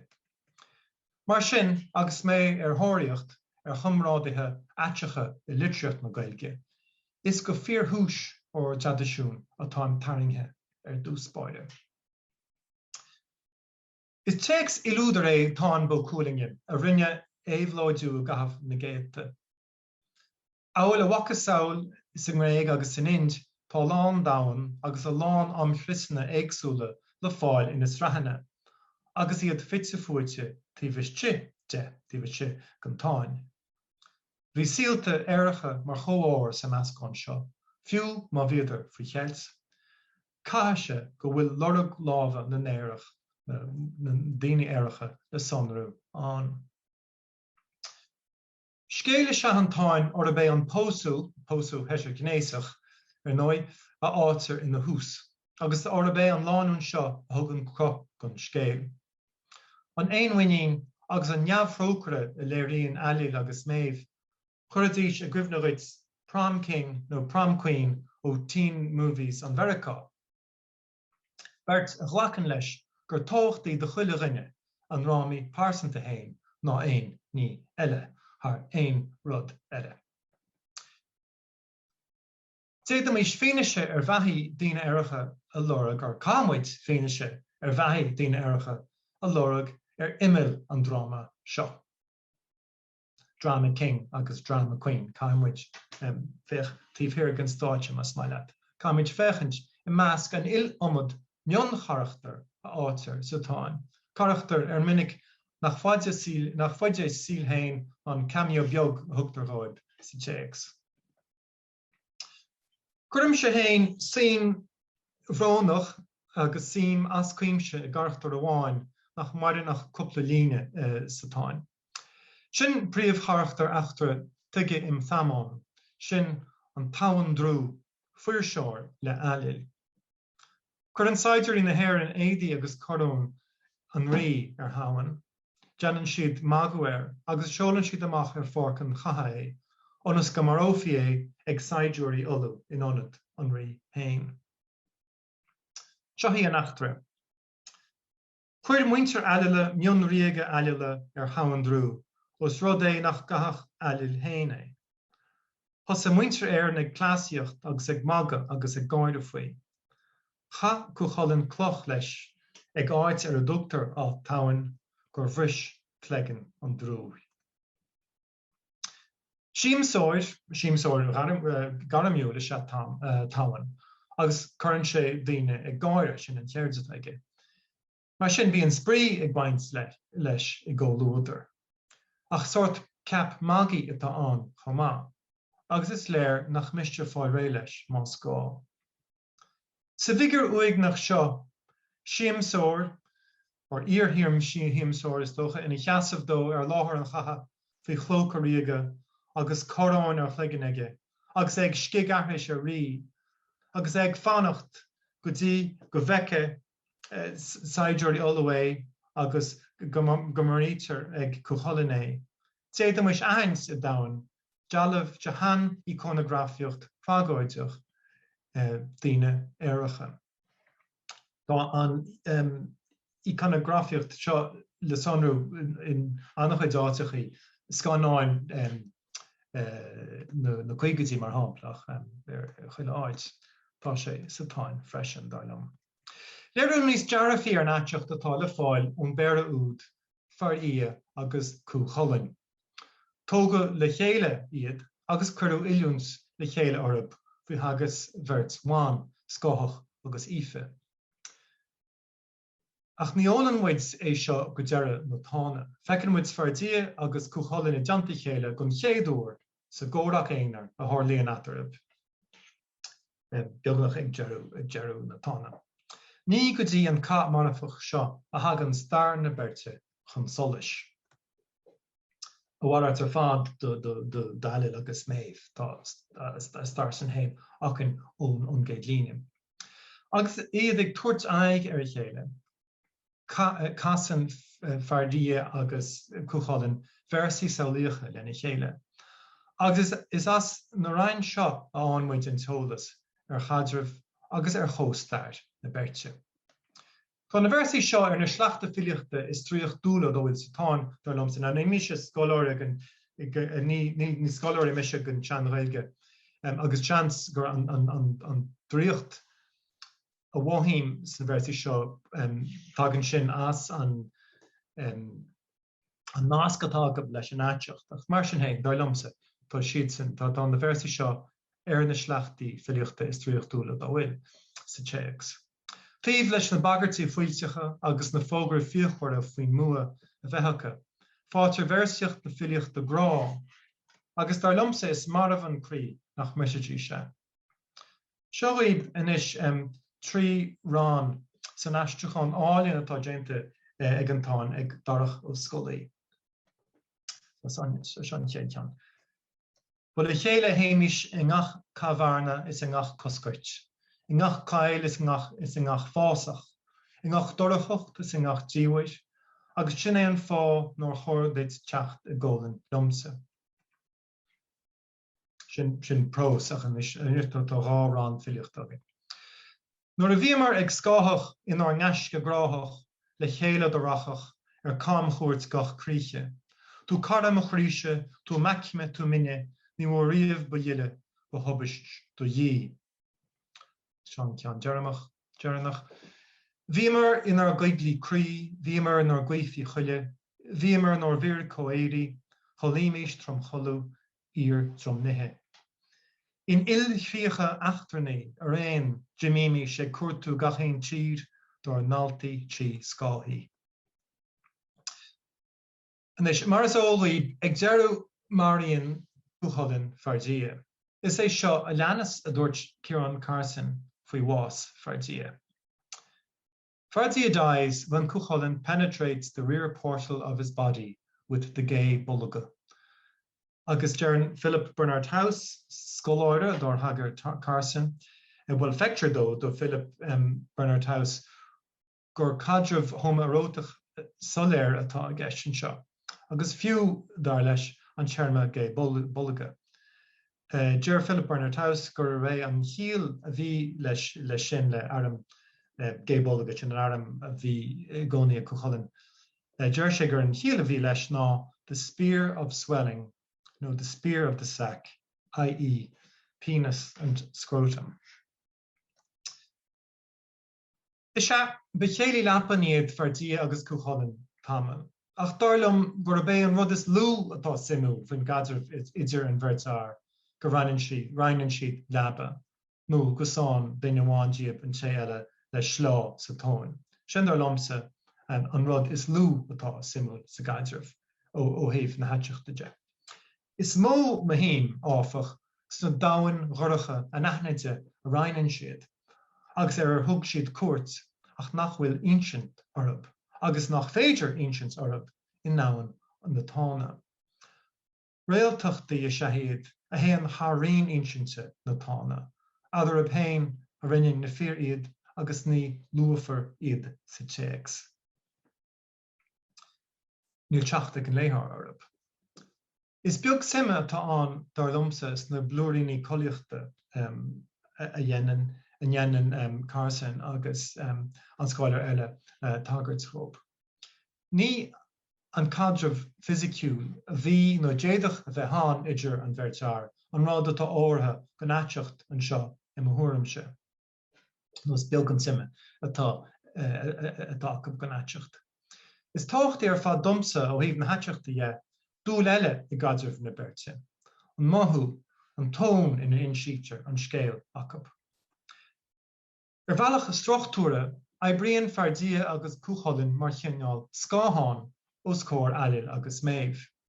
Céilethe gráire leapan a hagam chun córaach. Tá sé amhail de Eile agus Meitheamh agus de Cúchalainn agus Fardia.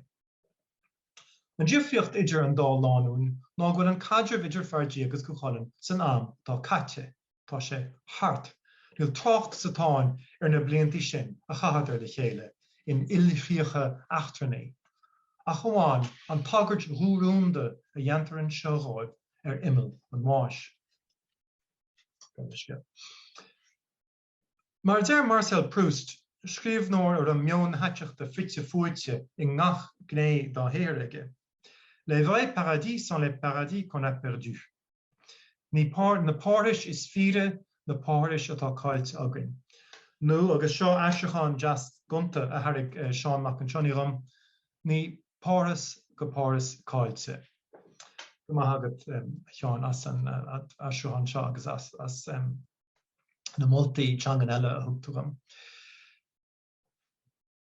I suppose an rud atá rágam an seo ná gur deoraithe atá I bhardí agus I gúcholinn, agus gur dúchasaí atá in Eile agus Meitheamh. Sna cuilte, sna fásaí, sa dorchacht, san díomhair a rainn an bheirt ar fádó, sna tíortha atá siúlta le chéile acab, maithím gur a réim na haiteachta atá muid, I bárthas cáilte an airachais.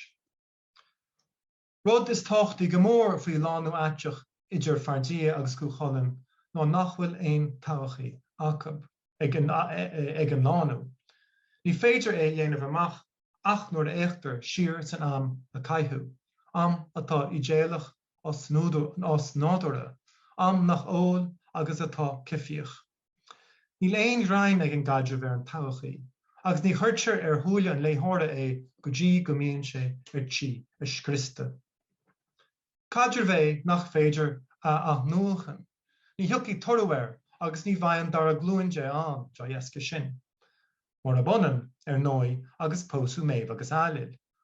Or a bé an rainn ar an tochaí an gréidir flotan atána le na Geamáintear a ancients. Tugann an díos heterogenéiseach sin struchtúr, fráma agus cíal gontáin ar fad. Chur an cadimh idir fardí agus gúcholinn áfach isteach ar an mór ancients heterogenéiseach seo sa táin. Cadimh ó nimel atá gceist. Cadimh a thugtar chun solas go sealadach ar na máil tráthimh. Seo an aiteacht atá an seo dar nomsa. Tá bun chun cheapanna teoir an aiteachais an seo, belatedness agus retrospectivity chun dá hampla an bhéarla a thuirt.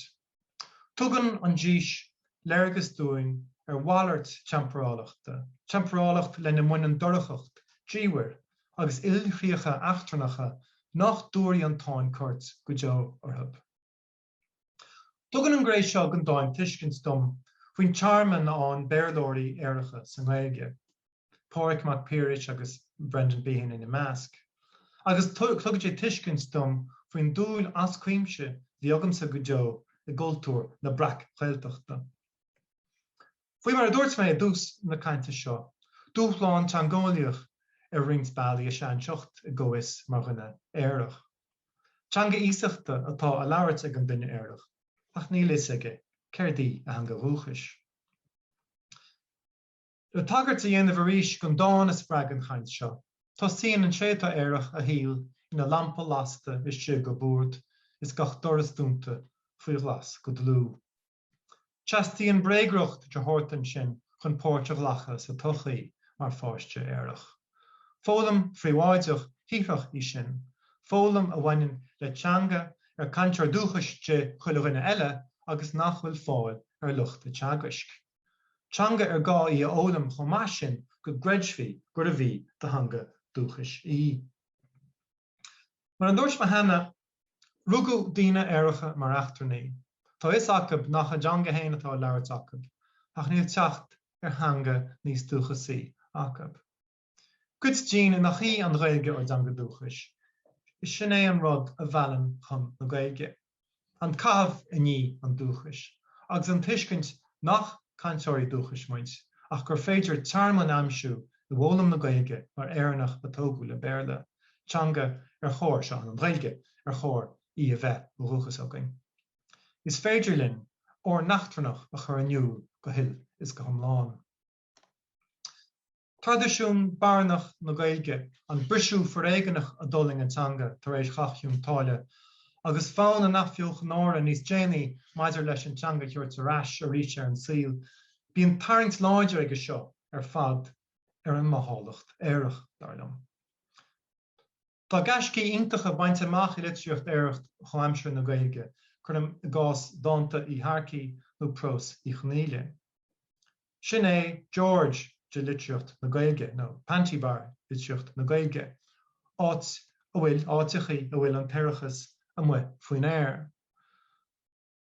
Ach agus mé héin ag smaoinemh ar maithí héin na blianta chamé mar lampa lasta leis te den closet, tá tarint ar le ag baint le litreacht na scáhannaí an litreacht bheic éigínte a rinneú I ghlapalas teangólaíocht na brac Ghailteachta san áireamh.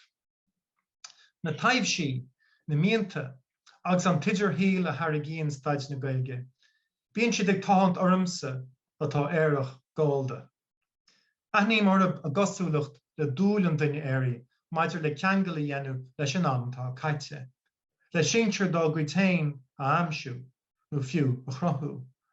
Ar an gcuichéine le feardia agus cúcholinn, agus duine déobh ar tíimiachta ón saoil. Iad ag cáisibh an óige atá cáilte, ag cuiinú na bharandóracha aisteach a rainn siad san am atá thart, ach nach leabhar siad go deo orb ná nach bheici a ríist.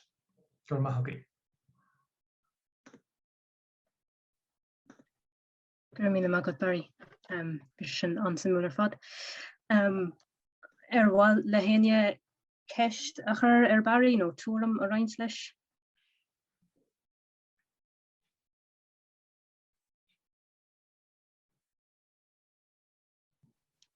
Right, Stiofán, yeah. Gur míle mágad a sin Barry bhí sin isteach ar fad agus bhí mana holtas. Níl ceiste gom ach dúr gorá go hála gúil sé gon an caint go an ráthúil domsa mar tá me tosa ag léamh the Song of Achilles, Lawer Berla le Madeline Miller, Beirt. Ní me cíte tanamtar an úidir ach ní me creic na fús leis ach tá an cadrih sin a phléin tú idir cúhallan agus fardia sort déanta echa sanna ancient idir Patroclus agus Achilles, so má molla lawer daine atá GV agus an saoire ag teacht tá me si buint anna holtas agus treisi an méid atá ráte go an sin an solta buní me asanis. Gur mágad. Gur mágad Stiofán. Ceist bháin amsa bizar Barry, so just thug mé fadearan sin ra na focail an na termí beidir atach agus éireach in úsáideat go minic sa chaint. Cé cús fear dar leat chun chuirsíos a dhéine ar na téacsna a dhéine féin tagartóibh. Yeah, sin ceistá, níos dóithe dúsáide na gcónaí áiteach na cuir. Anis tá agla orm go bhfuil an brí bhaint de mar herma agus tá beag na chuileine áiteach is ar bhealach cíns. So tá mise géirí an terma éireach chur rais sa gaint. Mar bhreaime nach ra folklór is nó stór focail an a hiile do riine éireacha chun caint ar dahí héin agus tá sin contúirteach. Maar is féidir in labhairt os óir go hoscailte faoinar dahí mar riine éireacha. And like yesterday, seo rud an nua seo privilege an nua atá againn. So tá agla orm go bhfuil folklaí mar áiteach nó cuir agus is léir nach níos sin an aimimrá gceist ach gfuil daoine éireacha dá gur in dost a ríist dá bhór. So tá mise géirí an focail éireach a chuirt a rais le go mbeidh agus lesbíoch leis. Ach tuigim sé go lesbíoch na úntaige so go éireach just go mbeadh stór focail ag daoine éireacha le caint ar dahí héin agus gan bheith I gcónaí meascaí seach le rudí eile nach bhfuil baint tholéir ag na síolte tá againn agus an taithe tá againn. Gur mágad a sin na Barry le réon sé sin is tócha an chuacht a bhíon ag focail agus mar sin sa discursa sin simúl. Ceapan gúil ceist ag John? Gur míle mágad Barry as an gaint fíor spreagúil. Ní ceistí se ar tlí ach dúrach is tócha ráitis nó nadidir ní sé chu fuamáiltas an ach an taide thsú le gcuine le blianta fada ar chuoine a dhéanaan na gcuidthéin don Ghaeilge álamíon antanga nuachchaintóirí sa le héad tá annach chuid cosúlachta idir an méid a thráid go dapar míos do héobh tarman a lorug Gilisteanach do lorug teachta Nineveh Tá chud an taide seo déanta gomsa le daoine éireacha nó aitecha atá éilteangach agus do chud bhá daoine is dlúchuid dá bhéiniúlacht hain éon tilteangachas agus cuioine a gcónaí ar chudas na teoricís tangolaíocht mríágar seo aber míist possible selves agus le héad go grothíonn tú féin nuad a tein go grothíonn tú féinúlacht nuad a tein tá taistil saolaíoch a gceiste go de dagan agus tú a dúirt faoi hanga nó agus cuioine mar chudas na daoine ar chudas agla bhartha daoine a dhéach ar an deanga ar an ngéiling mar harman dóibh hain agus iad a doling lec leis an éireachas mar scia cosanta dóibh hain más maileat agus is cuioin am aglah anna bhthálach ar fáda dhéanas le fearr a he ón gúra Gaeltachta a bhí aige cúra brec Gaeltachta mar a Harlíonn ach a dil ar sin níos déanaí ina héal agus a bhrá an sólás agus an chosanta thugan an tanga do héana a ríist. Mar sin tá annach chuid cosúlachta ann is dóile midir go leor don bhéad athráid go i lena litríochta agus i le na neistir pásanta seo i dro sealamhú tangacha eile chomá agus tá seanna hefir is dóil bheith seanna hefir an dárad san na uairt in éanacht. Tá sin ansimú go deo John agus bíhanlam níos mó léamh faoin taide seo. Rud eile atá ná tá ciontacht bhílteanach ag baint le fásaníos mar rinne éireach. Agus an sin mar go mbíonn ort bréige aonseacht ar feadh na blianta agus na blianta. Do riine a bhfuil grá agad dróib na tuismthirí cáide idir tharlacha idir fuaracha Gaeilge caiith tú bréige aonseacht agus sin nuair hagann tú amach as an ggófa. Caiith tú a adháil gur bréagóir a bhí anat. Agus tá sin anheacar ar fád agus mar sin tá ciúntacht ag baint leis an airchas dar lomsa. Agus tugann teangacha íosaachta deisrit an íorne aonseans agus bréag aonseachta gnám céine mar tá do gán ag liganart beagán agus teanga íosaachta leirt agad possible cells an dúirtein ach tá fearing a bailteis mar tá rudaí feara ó rá agad antab. So dar lomsa is Eirlis an chuchtach í fálam na deanga na deangacha do riine éireacha. Cá speisialte an Gaeilge ar nói mar is linne an Gaeilge. Ní féidir am rá gur teanga íosaachta í an Gaeilge. So teanga tá in aicileat gur chóirgait a bheith I do chaintseoir rúchasach de ach agus ní.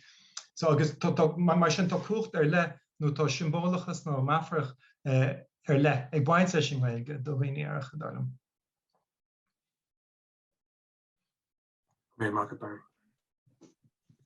Mágad John agus Barry. Aon cheiste géine nó aon túra meile géine? Níl. Tá ceist go puinte amach me géir sé é haings le chéile imclicin ach ag dús na cáinte cin a rintútar gon bheon gáilde bhí gceist isdói leis an dáin sin le Olíhan. An dóileat go gcuireann an mheon gáilde sin isteach ar an termólaíochta amháin le cursaí inscinne leis an termólaíochta amháin le cursaí Collaíochta. An dóileat go bhfuil muid cinál I ggéire tanga a chuid agus tá ateachtán mar sóchuid. Ach an dóileat gur cheartún dul sa trosin ar cheartún beidir termí nua chuir dála chéile ar cheartún nu ar cheartún bheith las as beidir termí dentáis sin queer agus an legan béirle úsad. Actually, to go shop is fearlam na termí Gaeilge atá agaí agus sílim goil an ceart agaí na termí sin a chrathú agus úsáid sa gás seo. An féidir na termí astrú go crín, an onan aiseacht agus queerness. Camera go dugan an dácail móchan tifriúil dom. Agus ní féidir carnúil go crín catige. Tarrad níos cardúla faoin aiseacht. Níl agam céim fá. Ach darlam sa plán ceart agaí na termí nua a chruthú agus úsáid.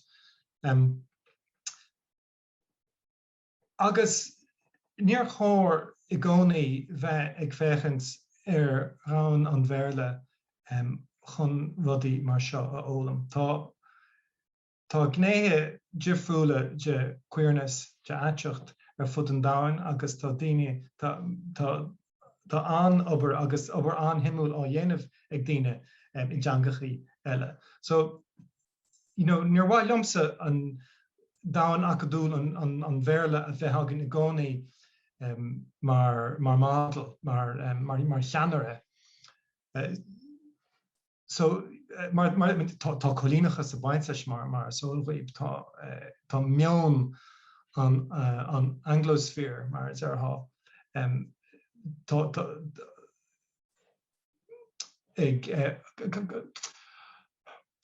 What Collaíochtas nílas agam. Ach, tá sé géirí níos deacra an tamar fad labhairt faoi chórsaí cosú le queerness gan an Anglosphere a bheith thugad I duchleige. Sin an aibbe an. Tá béarla á labhairt ag chuileghine inis. Ní hamháin Gaeilgeoirí ach daoine sa bhreang san idáil tíre fud an ndánta. So mar sin agus tá éifeachtar ag sin an smaoinemh féin. So darlumsa fiú mo chraithinn sib an teirme nua aiseacht agus queerness an focail bhéarla bhí geisir dúspáirde. I suppose fásan a héal féin ag an mhocail agus bhíon a héal féin cosú le páiste ar nói. Fásan sé níos agus bhíon a héal féin aige agus bíon Briain eile agus implachtaí eile ag an teirme ag dearú. So tá sé cosú le síolachar sa talú níl is agaí conas mar ásaí an teirme seo ach is fiú an síolachar an. So sin meafar an chasta a branar, mar just risisiúla agus na caiint. Mágad John agus a Barry. John ar bhhaile rud ag an rá? Dúireach dear me go topic mar ní heastum chuirteach go eile agus tá fiochan ar an glog. Is dócha gur is ceart a rá go bhfuil léon na háiteachta nádúthe go dain I gcultúr an bhéarla. Agus is dóilm go bhfuil go leor ibre le déanamh ag léon na háiteachta chun léargas ó chultúr eile a thuairt san áireamh. Tá na ceistena seo á lé le tamaileach níl mór an á dhéanamh fuaithe dar leom agus sin ceantas na cúisina gur thugamar faoin ócáidte is dócha chun go miste lé an ruta seo agus ríist is fíormheáin ar fád a thsúil maidir le léon na háiteachta agus miontangacha. Sin ceantas na bhaithní gur chóirúin dar lomsa labhairt go fóil faoi éireachas agus faoi rií éireacha mar an omitin tíre ar dáin ina bhfuil an homogenéiseacht gúil cosc orthaí agus nachfuil daoine an labhairt agus fiú seans nach dtuigeann siad na mácháin atá acu féin. Agus tá stór focail tá sé antáchtach go deo do riine éireacha ach go háirid agus caiimiid bheith cúlach do sin agus do riine díire eile nachhfuil chomhoscailte agus nachhfuil an áiteacht fashionta. Ceapan bhfuil rud ag an leráig ag Stiofán an sin? Yeah, mar leis go just rud anna bheog faoi ceist na teirmúlaíochta agus Meitheamh leatha bharí faoi go bhfuil sort nach bhfuil aiseacht mar an ggéanna le queerness agus seans go muinse sin más duine le béarlathú nar tógad le Gaeilge seans nach bhfuil an trauma nó an mas le chéine leis an termí Gaeilge. Go bhar nach gafií a do leithiad ach rud eile a hetníon an faoi aisteacht úsáid bhí tú caint faoi sort trimme an anglasfér agus na tuisciní Anglo-Americanácha tá leiste de queerness.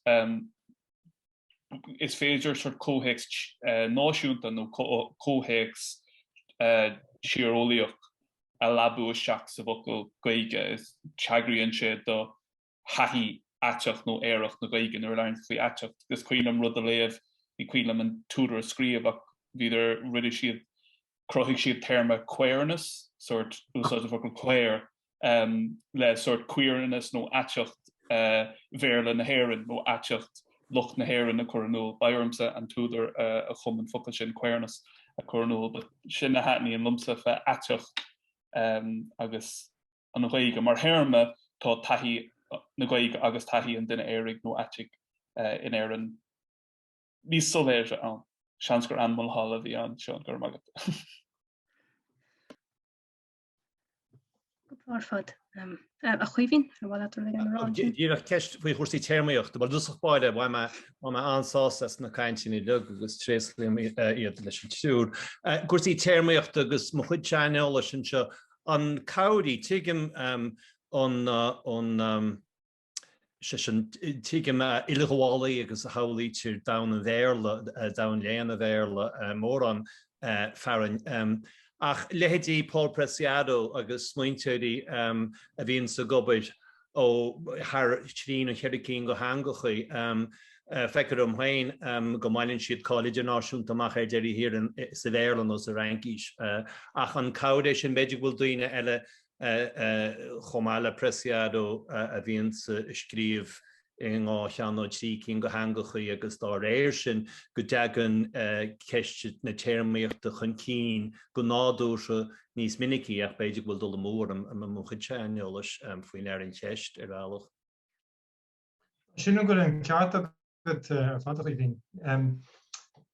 In synedális deir siad queer sin an teirmátá agus maihín nach míonn siad compordach leis an teirma ach nach bhfuil siad in an teirma dúchasach aimsiú.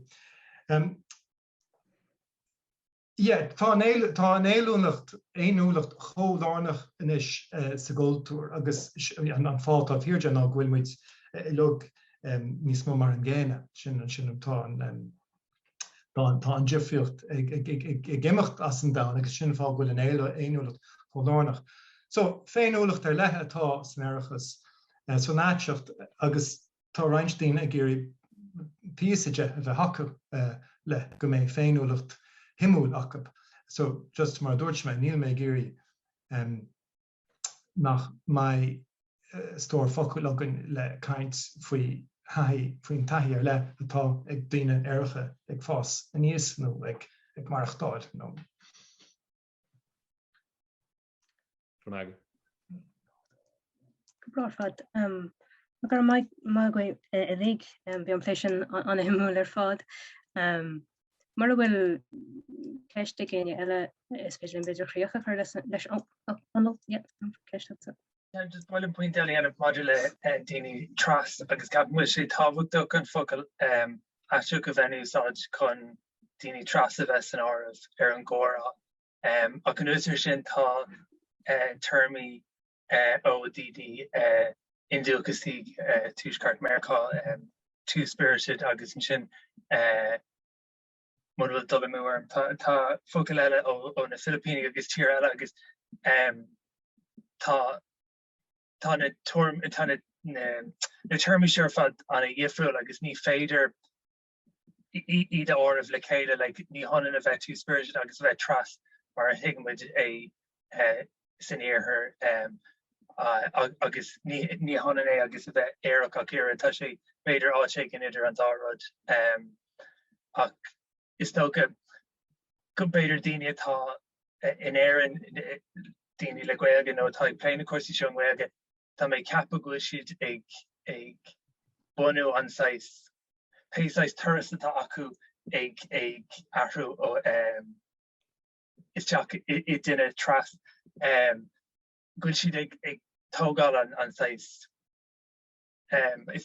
is like ag leanú de múnla atá ann san iarthar, seachas ag leanú don múnla atá ann I gultúir in dúchasach so mar sin is ó cultúir an bhéarlas tá muid ag plé leis scuil na daoine seo ag nó duine bit in éireach nó duine tras pe duine gurbééis sin an sais logic atá acu nó gurbééis sin an sais múnla atá a leanú acu so sa Gaeilge beidir nach céin duchar a bheith tógáil an béarla mar go hondúil sin an sais an insprád atá ag daoine níl tá mé ceappa daoine atá tras in air nach chu siad ag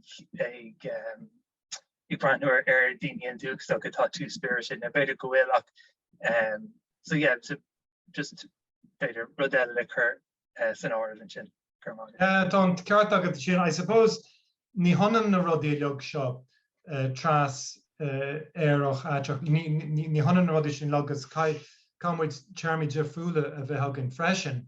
Comid Charma Jazz Oscaite a bheith hagan chun fáilte a chur rih chud a rinne gur maithleob bheith fan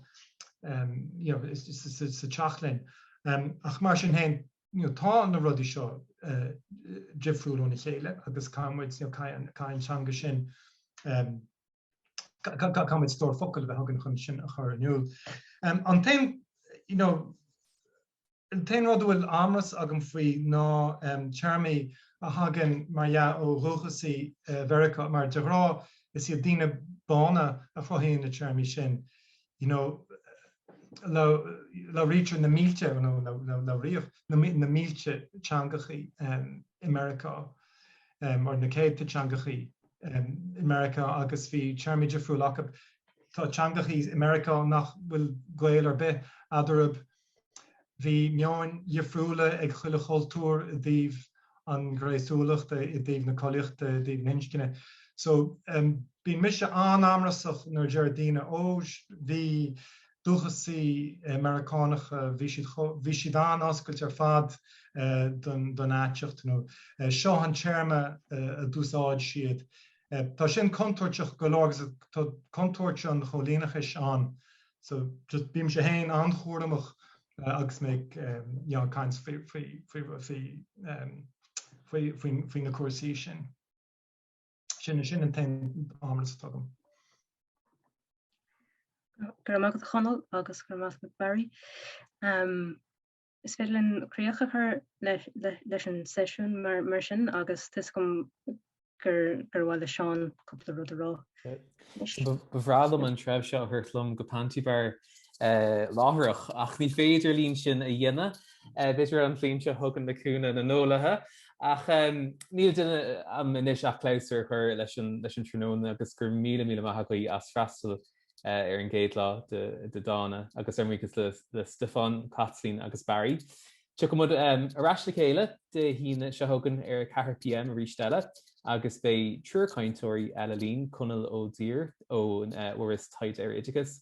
Dín Farrell ó Ollscoil Concordia agus bé Eilecht Anglis an dochtúir Caitríona Nic Íomhair agus bé an dochtúir Garadín I Leiléis sa chathíirs an tatan seo thugan. So go dtí sin na chuirde, bhí mu a caint agus go luath agus ar muochas líomh Risteaird. Slán go fóg.